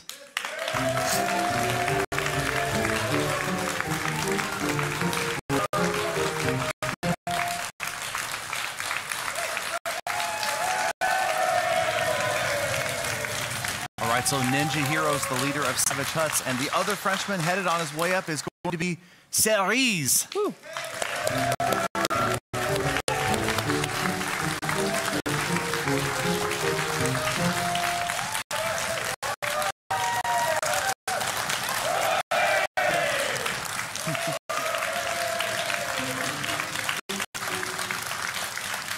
So we have now got the final of the semi-final matches. The two Frenchmen, this is going to be interesting. I think that these games might go the full 3 minutes because both of these guys have shown a lot of patience so far. Extreme patience, yeah. And this is funny because these two guys spent a lot of time together. Obviously, they both speak English fluently, but French being their first language, you saw these guys becoming good friends this week, spending a lot of time together, strategizing together, and now they're facing off. One of them is about to get eliminated, sent down to the bronze medal match.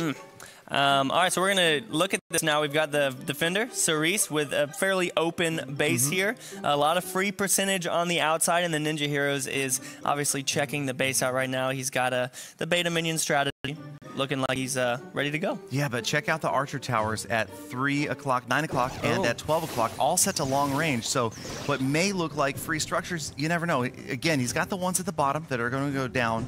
Lost that first beta minion, but he's got the dragons and the beta minions strategy, 2 camps of each. Right now, the thing is with these Archer Towers, they are going to be able to reach further, but obviously do less damage as the troops continue to push their way in. Looks like he's got the roaster at the bottom and is actually protecting that firecracker structure as well. So that's going to be a little rough if he does decide to go in from that bottom point. Exactly, and again, we're seeing a lot of this protection of the most important defenses, keeping them right up next to the builder hall. The second crusher is the only one that's kind of out to the right there.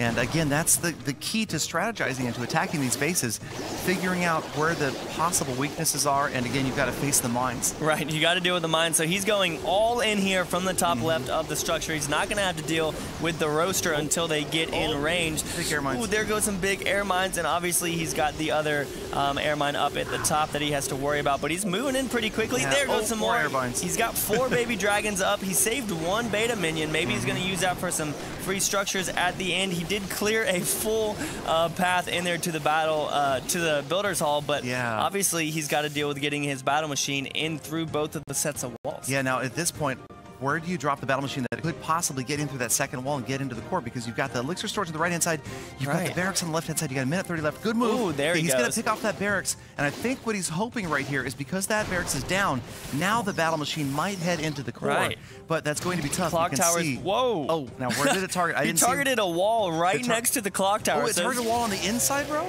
Yes. Oh no, this could be targeted tough. a wall It's on the gonna inside go row. right by that double cannon. He's gonna walk Where's he right going? past the clock Wow, look at tower. that. Oh, he changed. Nope, he's gonna He changed he's his gonna hit mind. the clock tower. Oh, the double man. cannon is on him. Look at the damage. The ability's Look at gonna how go fast down. his damage. Wow. Oh, so the man, cannon, so the much double damage right cannon, there. Archer Oh, tower. the double all cannon on that. takes it down. Only 36% there.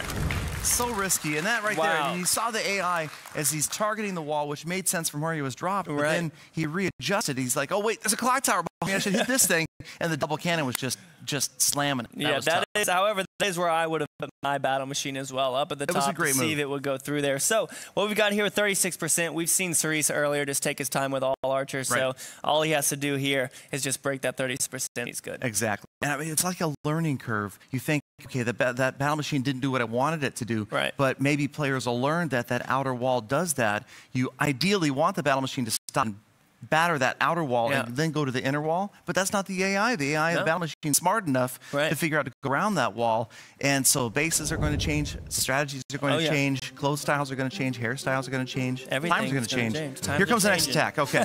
So now we've got Ninja Heroes defending in Cerise. There's a lot of buildings on the outside. I don't think it's going to have any trouble breaking. Exactly. And again, that's where we're seeing this. You know, the first attack didn't get the second star. So now Cerise is just going to focus on getting all those structures on the outside. The archer tower is all set to short range. Right. And like you said earlier with Itsu thinking forward, Cerise has to think here with the army composition that he uses that he doesn't want to use the one that he's going to be using in the next match because obviously he can't use 2 in a row. So here he's just got to do his job, getting that 36% and taking that win.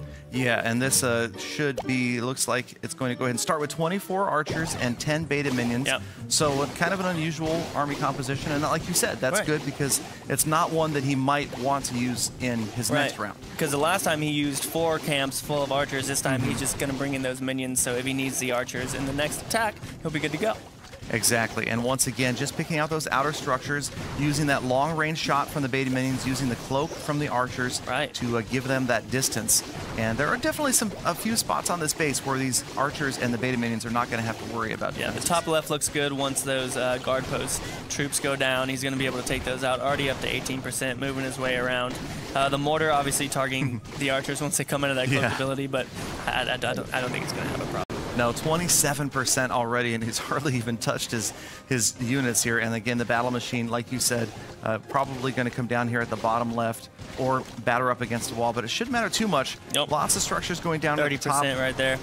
33. Yep. Moving up. He's got those archers up at the top doing their work, and it's going to be 36%. There's the tie, and then this right here is going to be it, ladies and gentlemen. All right. For Cerise, taking the first one. Yep, so Cerise takes the first one, again, getting a bit of an advantage, being able to see exactly what he had to do. Right. And again, these base designs, it's tough to protect those outer structures. Right. You know, you can really keep that builder hall concealed and well defended, but those outside structures, you're sacrificing. Right. Well, I think that we'll probably see some base design changes in the future where you'll see more spread out bases maybe. Yeah.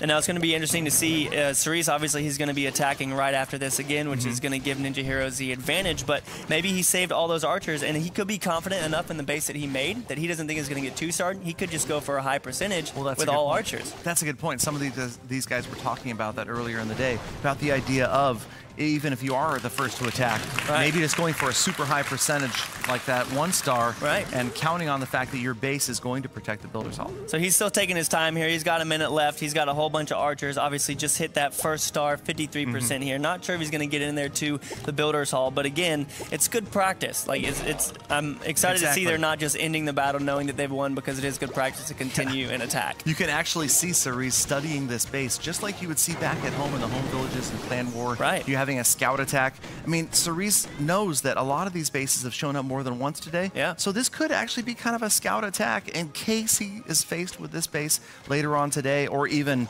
on his very next attack. Right, now he's coming down to the last 20 seconds here, and he still has a whole bunch of troops left. His battle machine at full health, so we're probably just going to see him deploy everything here, just going all out. Probably going to run out of time before all of the troops end up, but that doesn't really matter at this point because Cerise is going to take home that first victory of their semifinal match. Yep, so Cerise with the 1-0 advantage right here, and again, those level 6 walls taking forever for that building. And 1. All right. There we go. All right, so congratulations to Cerise.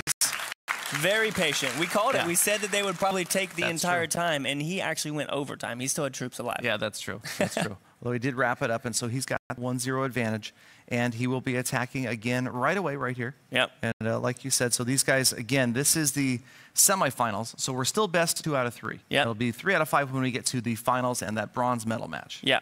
So here we go. We're going to go ahead and jump into this again. Cerise attacking. It's going to be interesting to see if he does decide to just go for that percentage because he's still got a good percentage on that last one. Which, I mean, we've seen some 2-stars a day, but we've also seen a lot of 1-stars and 0. We have seen a lot of 1-stars, and that's kind of one of the things I like about Builder Hall 6 is it's not just everything is a gimme 2-star. I mean, there's a challenge here to grab that builder's hall. And, you know, that is nice to see that the balance is like that. I think that it's ideal that 3 stars are a true rarity. Oh, yeah. That you very rarely see one. I think that there are going to be some out there.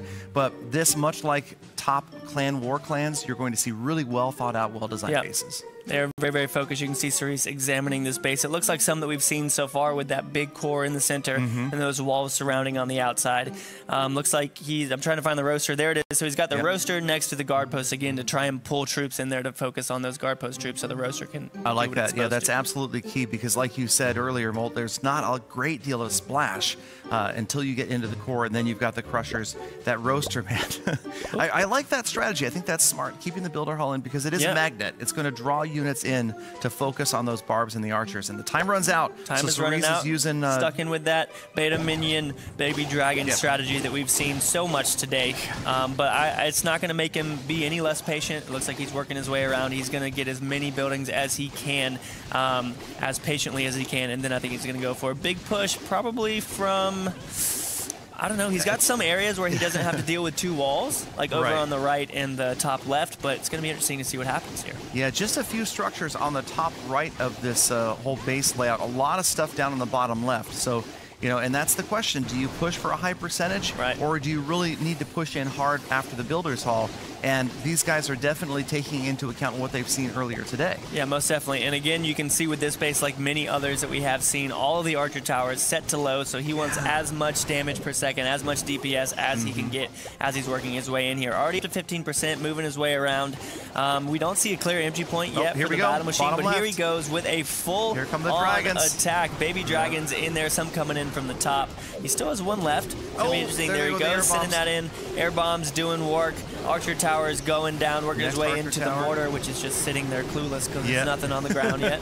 Look at them all focusing the air bomb, so the air bomb's going to go down fast. Are they going to get it? It's going to get up there. Big splash. Oh, that took out a lot of units. And the air bombs the down. roaster's in range as well. If he can get rid of this crusher, this that's going to be very key. He's got to get the crusher down. There it is. Crusher's down and the first star. Crusher's down. There's the first star.